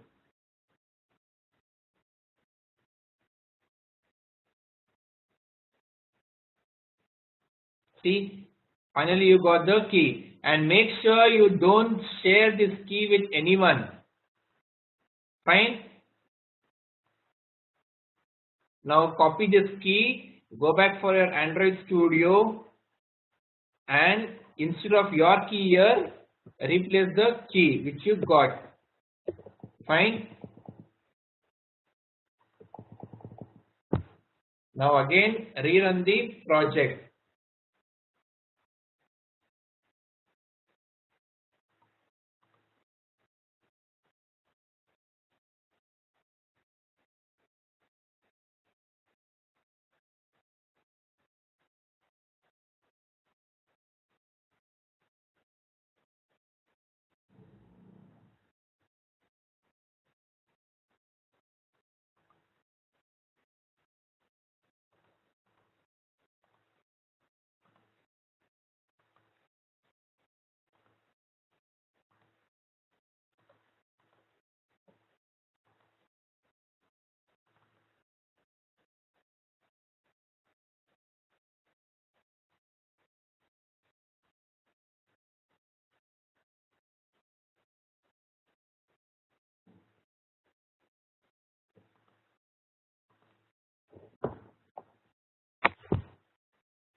trying to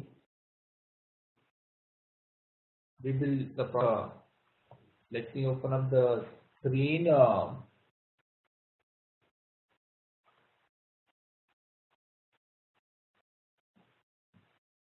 Not connecting for the, not able to share the screen.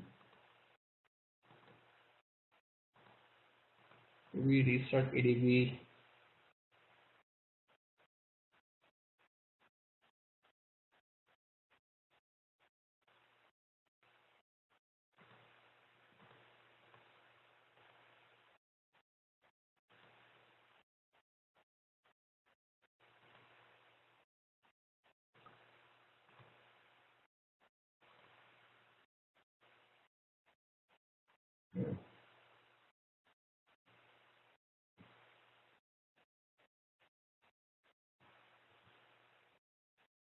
Okay, it's installing the APK.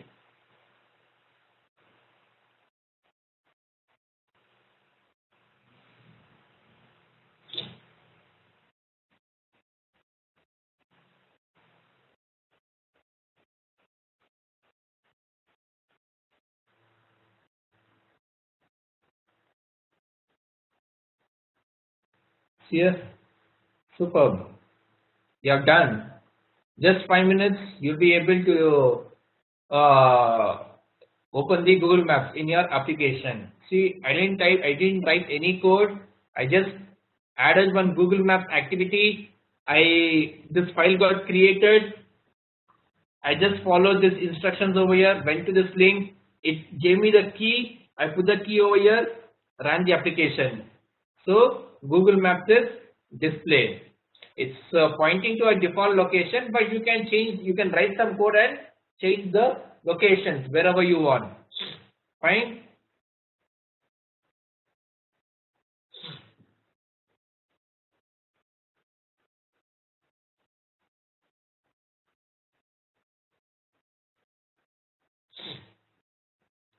So this is how you integrate the Google Maps.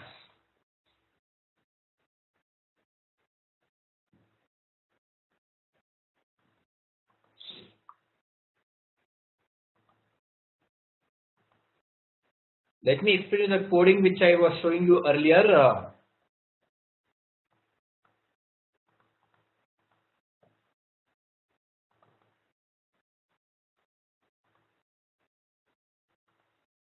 See, this is your developers console. See, I've already created one key which you are using it now. See, you have lot of, this is your developers console. You have a lot of other things also. You have this Drive API, Calendar API, you can make use of all these things.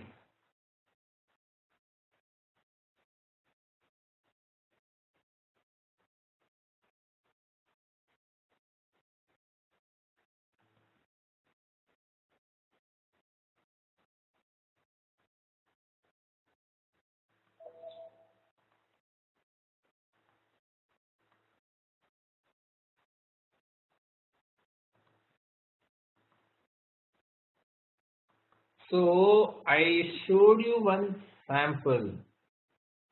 Where is that Android session?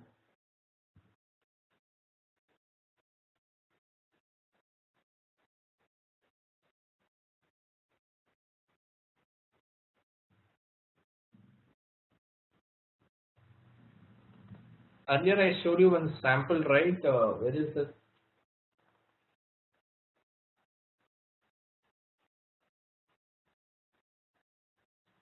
I'll explain the code for this. So I'll be sharing you the source code for this sample so that you can copy paste in your application and start using it. So first I'll show you how to, I've already shown you how to display the Google Maps.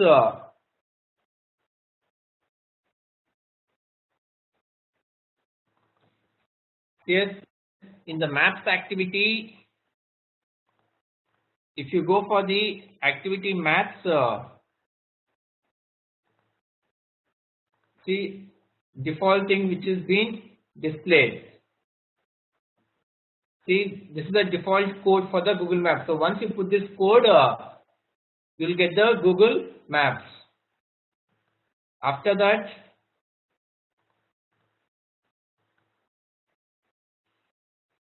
use the support map fragment. If you want to use the syntax, you can use this, or else whatever we shown in the PPT, you can use that syntax. Obtain the support map fragment and get notified when the map is ready to be used. So get the map fragment. Get the map fragment. For the map fragment, get the map async. Fine, and pass this as the object. This is a slightly different way you can follow this procedure. Next, once the map is ready, you will get the reference of the Google Map. See, here you are just assigning the reference, but we don't know whether the Google Map is ready or not. So in that case, you can implement this interface on map ready call back, on map ready call back. So you need to implement this interface and implement the function. Here, manipulate the map once available. This callback is triggered when the map is ready to be used. This is where we can add markers or lines and listeners or move the camera. In this case, we just add a marker near Sydney, Australia. If Google Pay Services is not installed on the device, the user will be prompted to install it if the Google Map service is not installed on a device, the user will be prompted to install it inside the support fragment, inside the app actually. This method will only be triggered once the user has installed Google Play services and returned to the app. Remember, so again, most of the features is being handled by the library itself, right? So inside the Google Map ready, once the Google Map is ready, it will return you the reference of the Google Map. So you can store it inside the global variable and make it private. Fine. Next, I'm just creating a lat long over here manually, and here I'm adding the marker for the map. Here I'm adding the marker for the map and giving the title as marker in Sydney. Next, I'm moving the camera to that particular location. Fine. Next, again I'm clearing the map and adding the new coordinates. I'm setting the coordinates of the Bangalore like this. If you don't clear, if you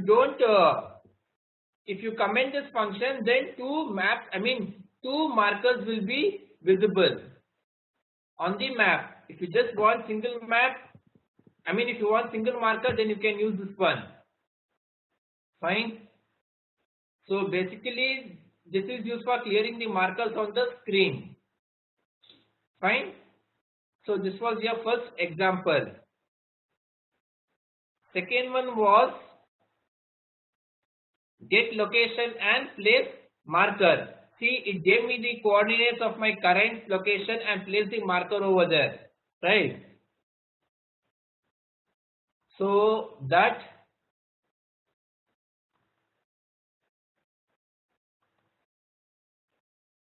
okay, I'll explain you what is there inside the activity. So here you can see that I'm using a relative layout. Inside the relative layout, I have put the Google Maps fragment. Fine. Under this, I have put a text view. So to display the coordinates, you can design however you want. But in my case, I've just put a text view and a fragment. Fine. Next, here I'm again using the same code, getting the coordinates, registering and making the app ready. Here I am using the location manager to get the current location coordinates. On map ready, I am getting the reference of Google Map. Next, Google Map dot set on map long click listener. Fine.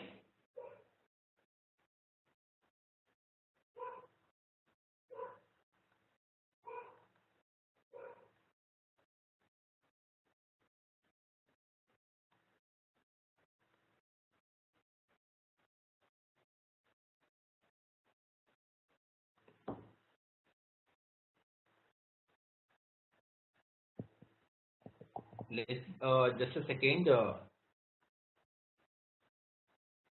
Okay. So once the map is ready, Once the map is ready, I'm storing that Google Map reference in a global variable and calling the get user current location. So this function will be called. So inside this get user current location, I'm checking whether the permission is present or not. If permission is not there, I'm saying please give permission to use GPS. If it is there, I'm using this code to get the current location. So here I have registered for the on location change. Fine. Okay, here you can see that here I've implemented this location manager, like how to get the current location. So here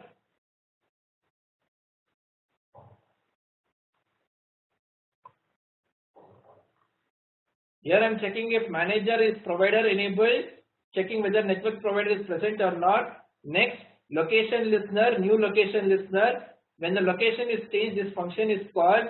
It will give you the new coordinates. Store the current coordinates in this object. Next, just display that coordinates in a variable and set that variable for the label. So that's the reason you are able to see over here this 13.02. So I'm just getting the coordinates and displaying inside the text view. Next, I'm clearing the Google Map. Whatever markers were there, I'm clearing the thing. Next, and animating the camera to that particular location. See, I'm animating the camera to that particular location where the marker is being placed. So Google Map.add marker, and also I'm giving the same current location itself. So the camera also will move to this location, even a marker will be added at the same location. Fine. And I'm setting a title to the coordinates. So now if you see, if I tap on this marker, it will show you the coordinates here, because the same string variable I am giving it for the title. So whatever you saw in the bottom, the same thing will be displayed over there. Fine.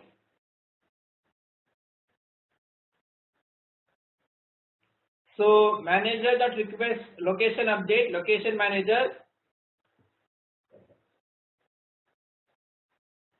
So see, you can see the syntax of this. So I'm saying request location update. So after every 5 seconds, after every 5 seconds or 10 meters, this should be refreshed. Fine. Here, minimum time interval between location updates in milliseconds. So I've given 5000 milliseconds. And minimum distance between the location updates in meters. So I'm setting 10 meters over here and 5 seconds. So after this, your position will be changed. Fine. So this was your second sample.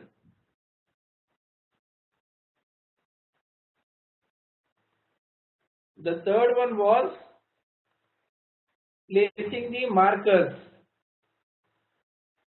So here, third one which I explained you, here by default I'm adding some 2 markers. Now I can long press on any one of the place. See, the camera is moving to that location and also the address is changed. So geocoder concept as implemented over here.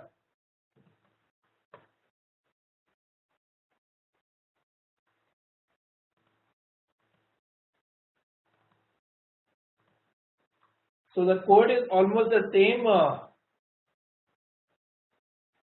So here I am getting the reference of all these variables. I have just reserved some variables over there. Here fragment is there. Under this fragment, inside a linear layout, I am displaying the address, city, state, country and postal code.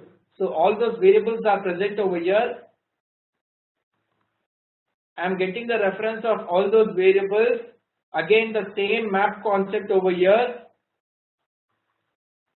Next, I am getting the reference of the Google Map. Next, Google Map dot set on map long click listener. So here I am setting the on long click listener. Whenever you do a long press, this particular event is fired.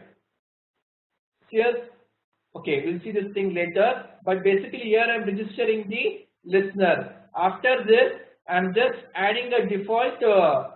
I'm adding the default.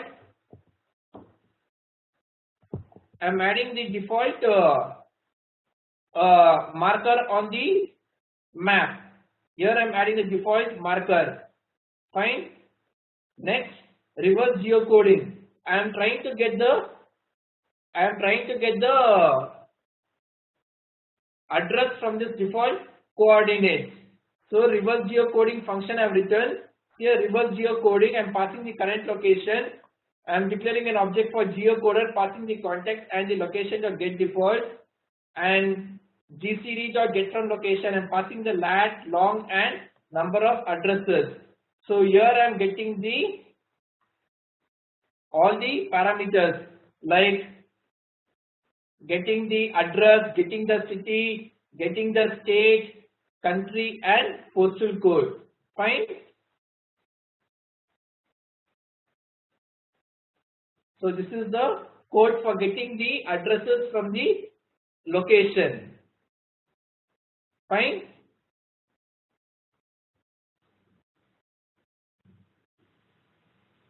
So this is reverse geocoding. Now, if you want to convert the address into the coordinate, then you can use this syntax. Same thing, geocoder.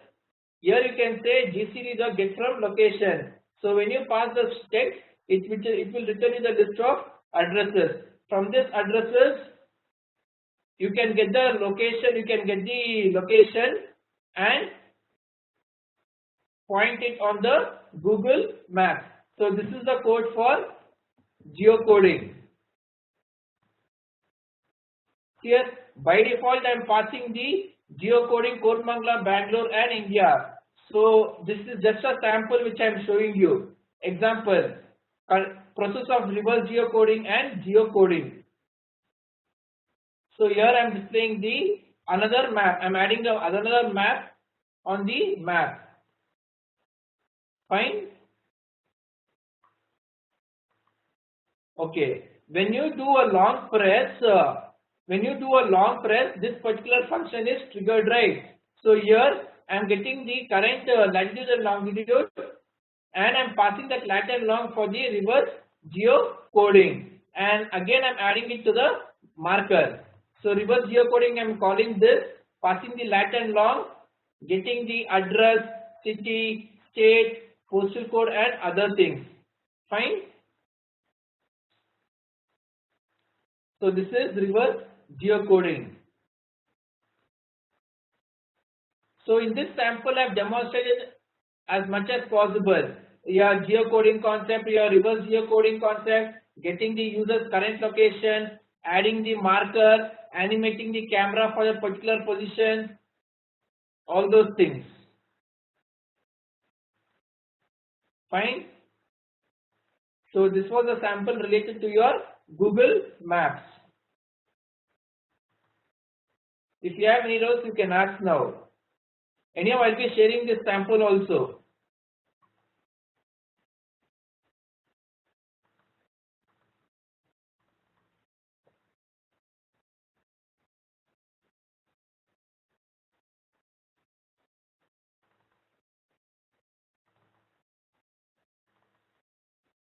And also, I'll give you the photos of how to create a new project.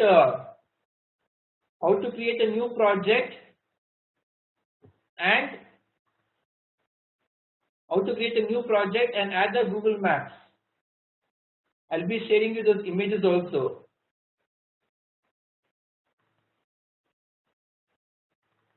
Okay, we'll go for the last unit. Publishing the publishing the apps for the Google Play Store. This is very much simple. Once you have finished everything, you can publish your apps on the Play Store.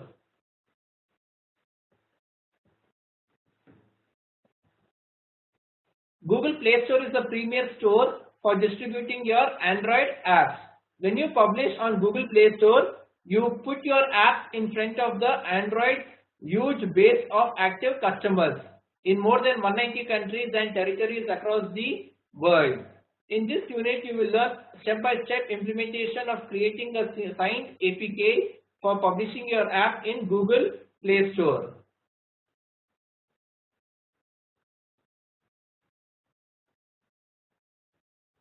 So at the end of this unit, you will be able to identify the steps for creating release APK in Android Studio. Familiarize with the Google Play Developer Console web page. Identify the information needed to make the app ready to upload into Developer Console and create an APK file to publish your app. Fine.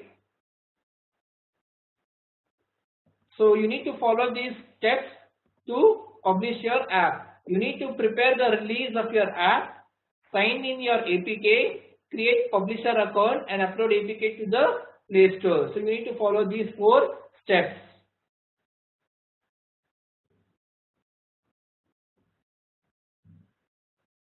The preparation process is a required development task for all Android applications and is the first step in the publishing process.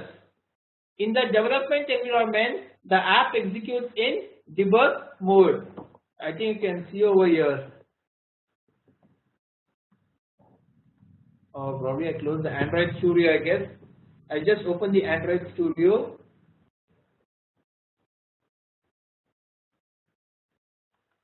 So in the development environment, the app executes in debug mode. When it is time to upload the app to the store and publish it, it is necessary to activate the release mode of the application. Fine.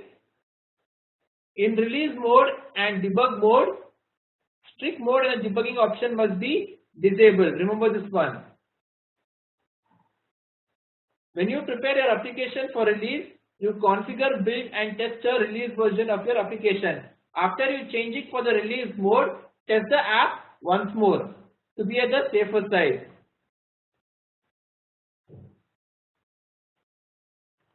Fine. I show this debug mode later. Before preparing your app to release mode, you have to follow again these steps. Choose a good package name for your application. Turn off logging and debugging. Fine. Next, clean up your project directories. If you have some unwanted files, remove everything. Review and update your manifest and Gradle build settings. Make sure the project version number, everything is proper. Address compatibility issues of devices. Make sure you have run in all the devices. Update URLs for servers and services. Probably during debugging mode, you might be using some testing URL, right? So in that case, update it for the production URL and implementing the licensing if required. You need to create a key store file to sign your app for release. Key store is responsible for maintaining cryptographic keys and their owners. To sign your app in release mode in Android Studio, click on Build, Generate Signed APK. Here, click on Build and Generate Signed APK. Build, Generate Signed APK. So here you can give your key store path and specify all the parameters over here. Fine. Next, you get this kind of window, right? So in this window, you set the location wherever you want to store the key store path. If you are releasing the app for the first time, then you need to create a new one. If you have already app is published and if you want to update the app, then choose the existing key. So make sure you don't lose your key because it is very much important. And whenever you want to re-release the app, update the app, the key is important. So make sure you store the key. If you want to, and give the key store password, alias and password. Fine. Again, when you click on new key store, it will ask you for all this information. So fill up all this information.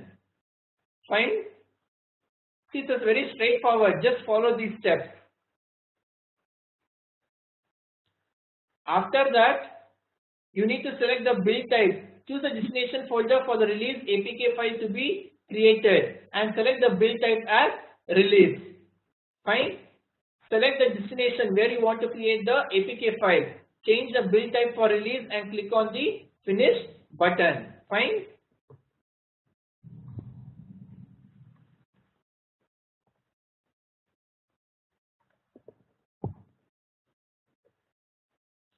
Next, you need to go for this developers console. Click on this link. Go for this link. You'll get this page. Fine. Next, enter basic information about your developer entity. Fill up all your personal information. Fine. Just fill up all your information. Next, you can add a new application over here. Fine. Click on this add new application.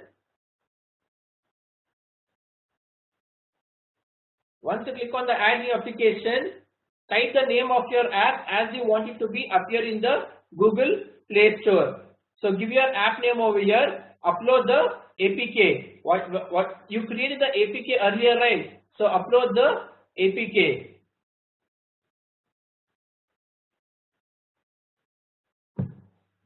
Fine. Once you upload the APK,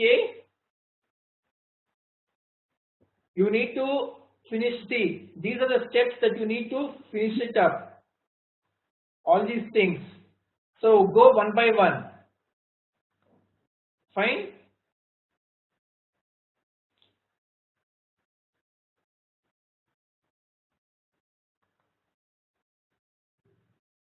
So click on store listing and fill up all the information. Give the title name, give the short description, full description, fill up all the information.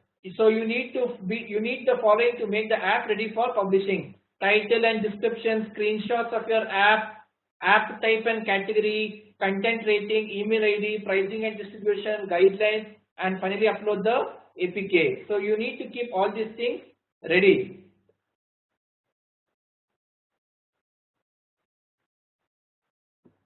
So just follow all these things. Fine. Your app, finally the app will be published.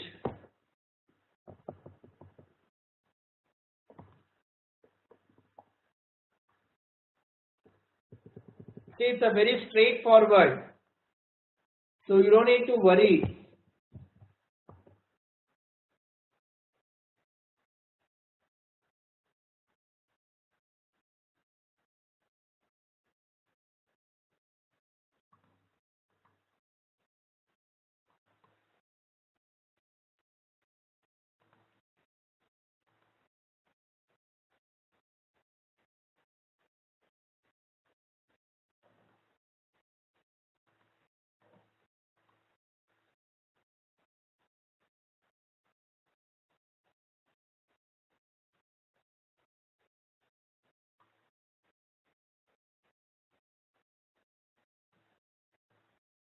Fine.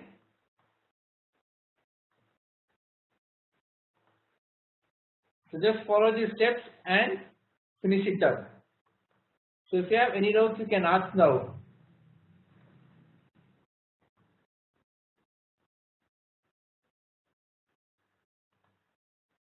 Just give me 2 minutes. I'll be sharing with the source code.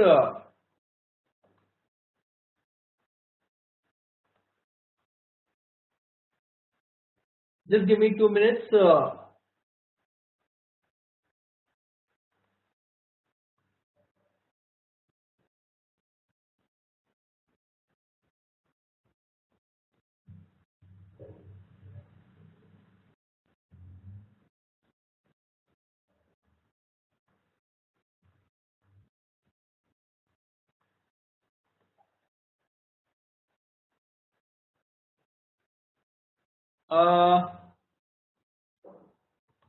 Nagaraj, you are there?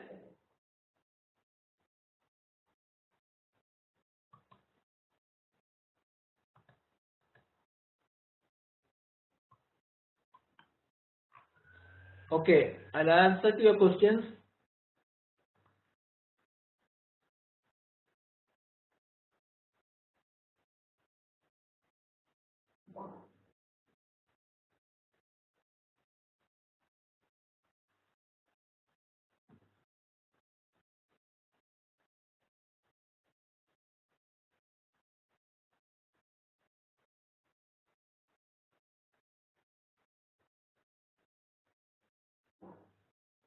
Nagaraj, for your question, is there a dictionary of location versus coordinates? No, it is not there. So you mean that you want, for example, you want all the taxis to be, how the taxis are getting displayed on the map. Are you asking such kind of question? For example, in a Ola Cabs app, the taxis are getting displayed on the map. How is it possible? Is that your question?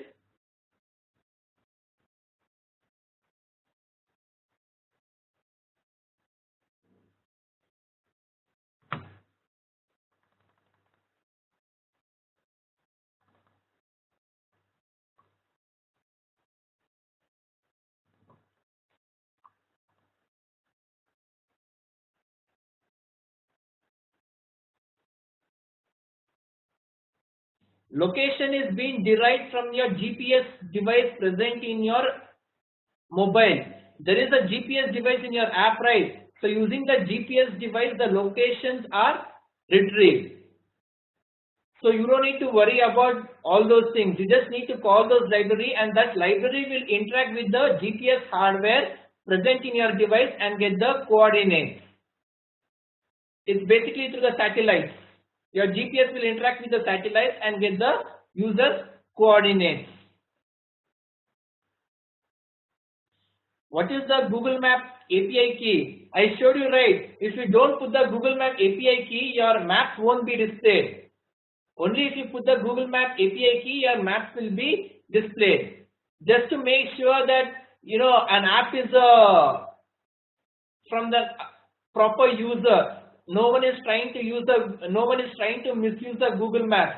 So even if someone is able to misuse the Google Maps, Google can easily track through the API key. So that's the reason the API key is mandatory. So that someone who is misbehaving or misusing the app can be easily tracked.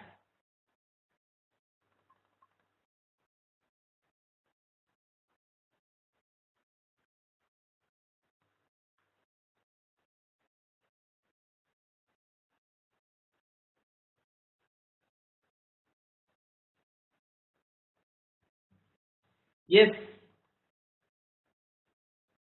See, usually Google Maps, we don't implement in all the activities, right? We just create one activity and do all the Google Map operations over there itself. You shouldn't create two or three activities which implement the Google Map. It's unnecessarily too much of code that you might need to write. So what you can do is you can create a single activity and implement the Google Map. So whenever you want to make use of it, just do a navigation to that Google Map, do the operation, give the result back to the previous activity. So in that case, you'll be using only one activity. Since you're using only one activity, whatever you said, the creating and destroying will happen in that activity itself. So we don't need to worry about those things again. And even whenever the user changes his coordinates, all those things will be triggered immediately using some listeners.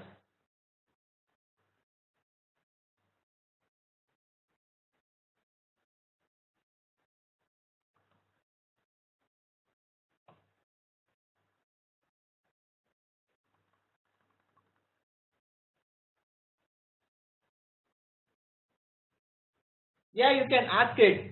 By that time, I'll share you the sample. You can ask the questions. By that time, I'll try to share you the samples which I demonstrated now.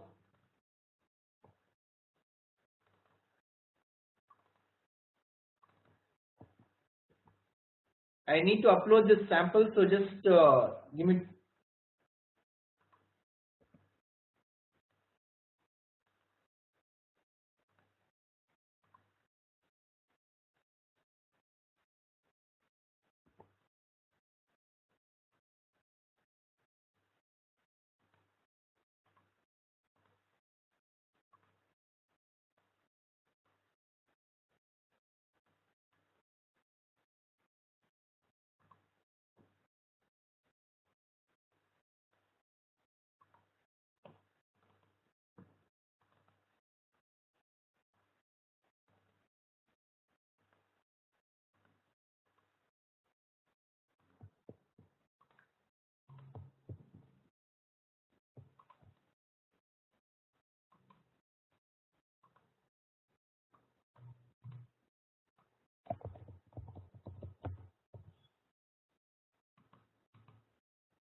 I'm uploading the sample. Just give me 1 minute.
Nagaraj, I think the problem might be with your system, I guess. You might have installed and somewhere something might have been corrupted. So that's the reason you're not able to, you're not able to run the apps.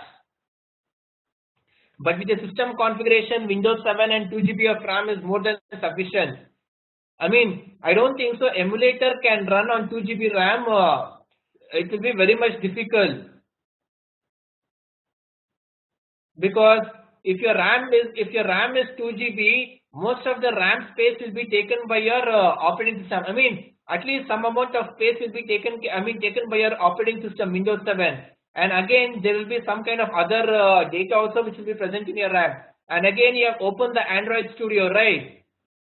So even Android Studio will take the same amount of space, right?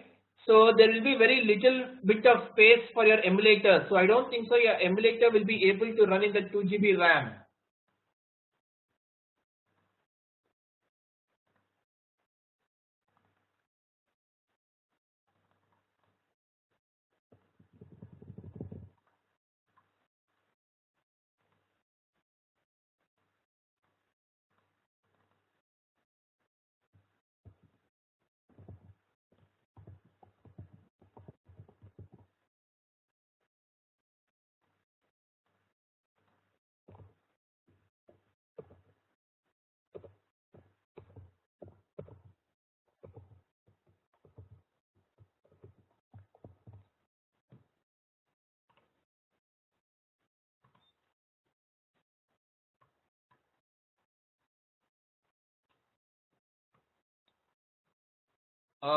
You can download all the samples in this link. So whatever I showed you today, this is the link, 6th session.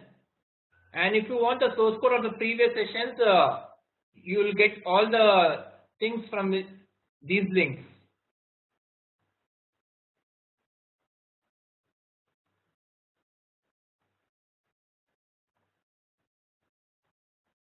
So probably what I would suggest is better you download a new Android Studio, latest Android Studio and install it. Still, if you're not able to run the app, then probably might be your system or the files might be corrupted.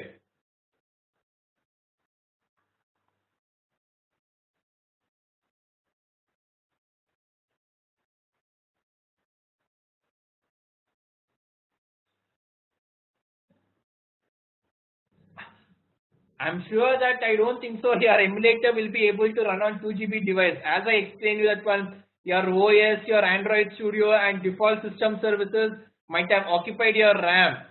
So emulator, again, it requires at least 1 GB of RAM. So, I mean, it says 1 GB, but still it might take some extra space. See, this system, what I'm demonstrating is a 3 GB system. If I try to open a Android emulator, it will be very much difficult. It will slow down all the other things. So that's the reason most of the times Android developers use the Android device itself. Very simple one.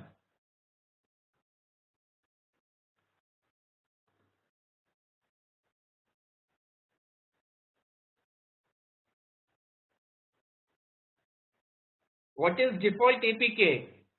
Default APK is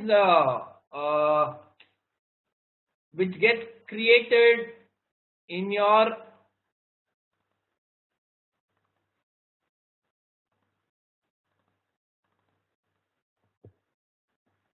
I'll just show you that one.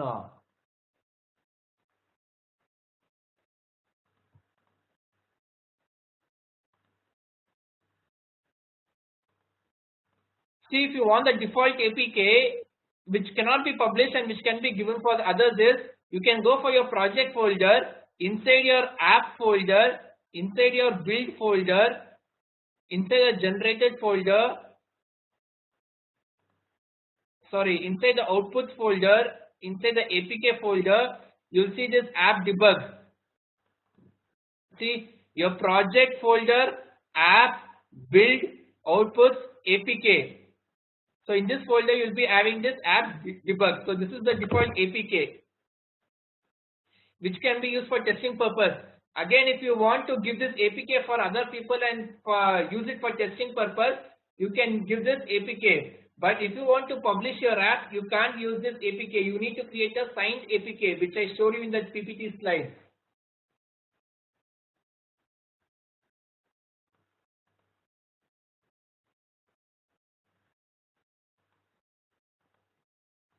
Nagaraj, probably I can give you one suggestion. If you really want to use the emulator, then probably just try with the Genymotion. There is a website called as Genymotion. Just go for the Genymotion website, download the emulator from there, and install it in your device. Probably that will be slightly faster compared to your default Android Studio emulator. Genymotion emulator is slightly faster. They are both paid and free. In free, they'll give you some two devices, like you can install either Nexus or Samsung or Sony, whatever device you want. I think they'll give you some two devices for free, I guess. That's more than sufficient for a developer. So probably you can just try with the Genymotion.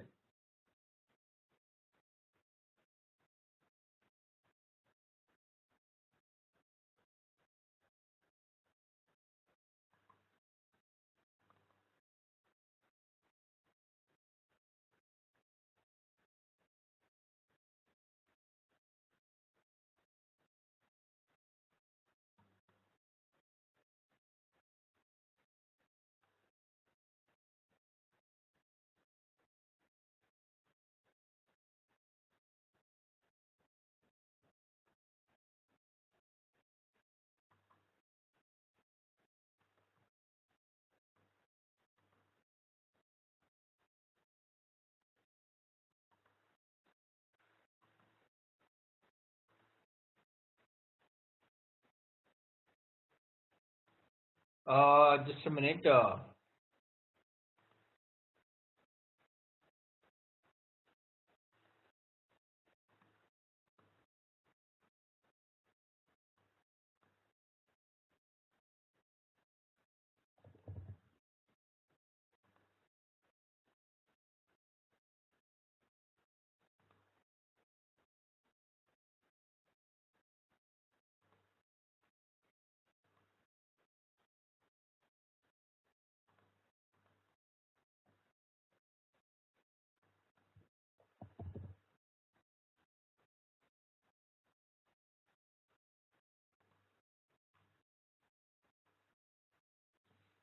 See, in the edit configuration, the name appears as unnamed.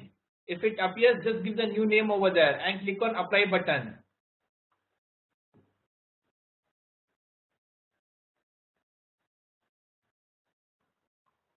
By using the device also,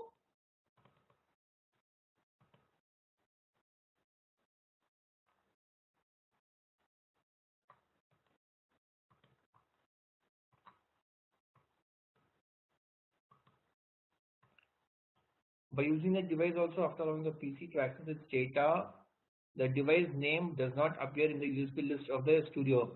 Nagaraj, are you not able to see your Android device connected to your Android Studio? Is that your question?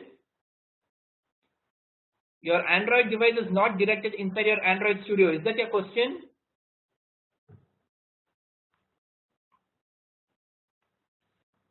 Have you enabled the developer options?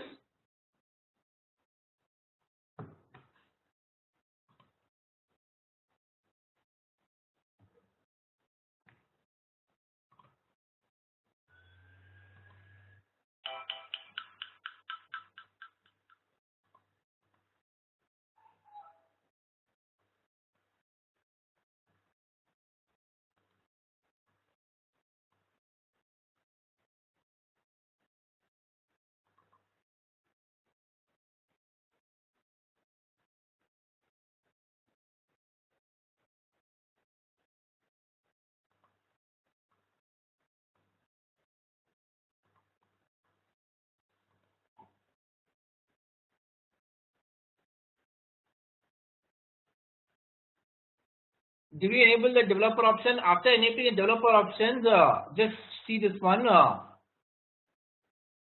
In developer options, make sure you select this on. Your developer options should be on over here. Fine. Next, stay awake. You just make it to be selected. Next, USB debugging. You make sure it has been selected. Have you followed all these procedures?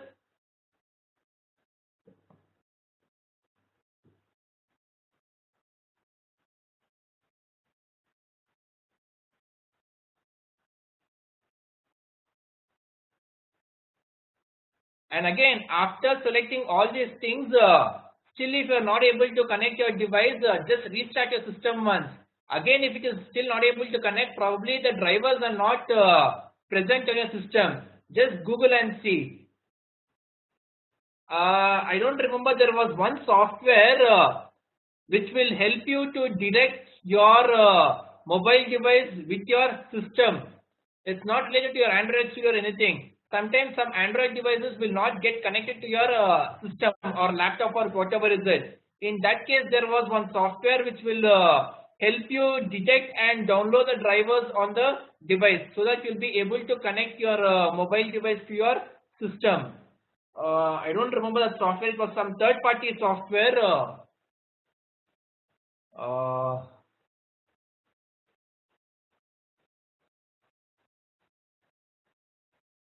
Actually, I'm not remembering that software name. It's not related to your Google or Android Studio. It's a completely different one. Basically, using that software, earlier we used to have the PC suite, right? We used to have that Nokia PC suite. So, no, what does the Nokia PC suite does? It will help you to transfer the files, right? It will help you to connect and transfer the files from your device to system. So, same thing, same kind of thing was available even for this.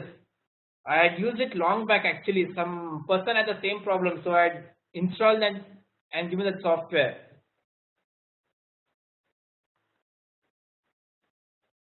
Once I get the software name, I'll send it to Simon so that he'll reply it back for you all.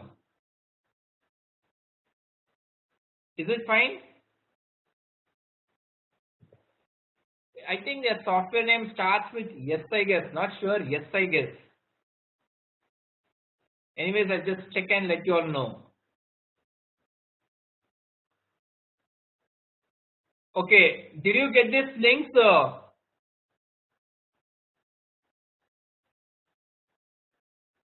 Or do you want me to share this link in the window? You can find all the samples over here.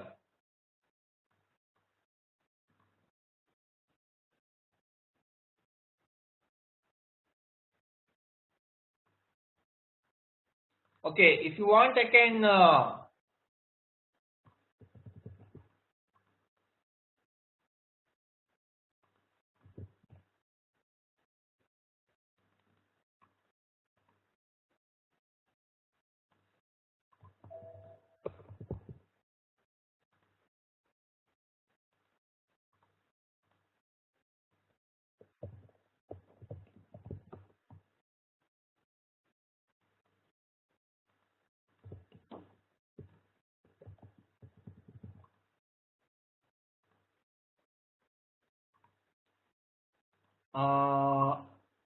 I can share you in the chat window.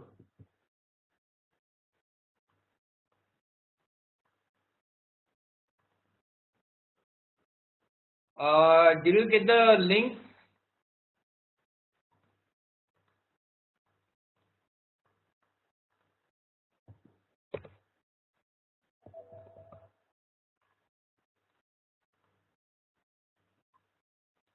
I have shared all the links in the chat window.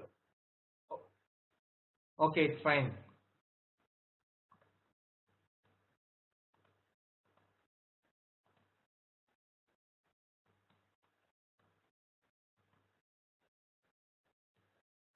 Okay, if you have any doubts, you mail to us so that we'll be able to get back to you.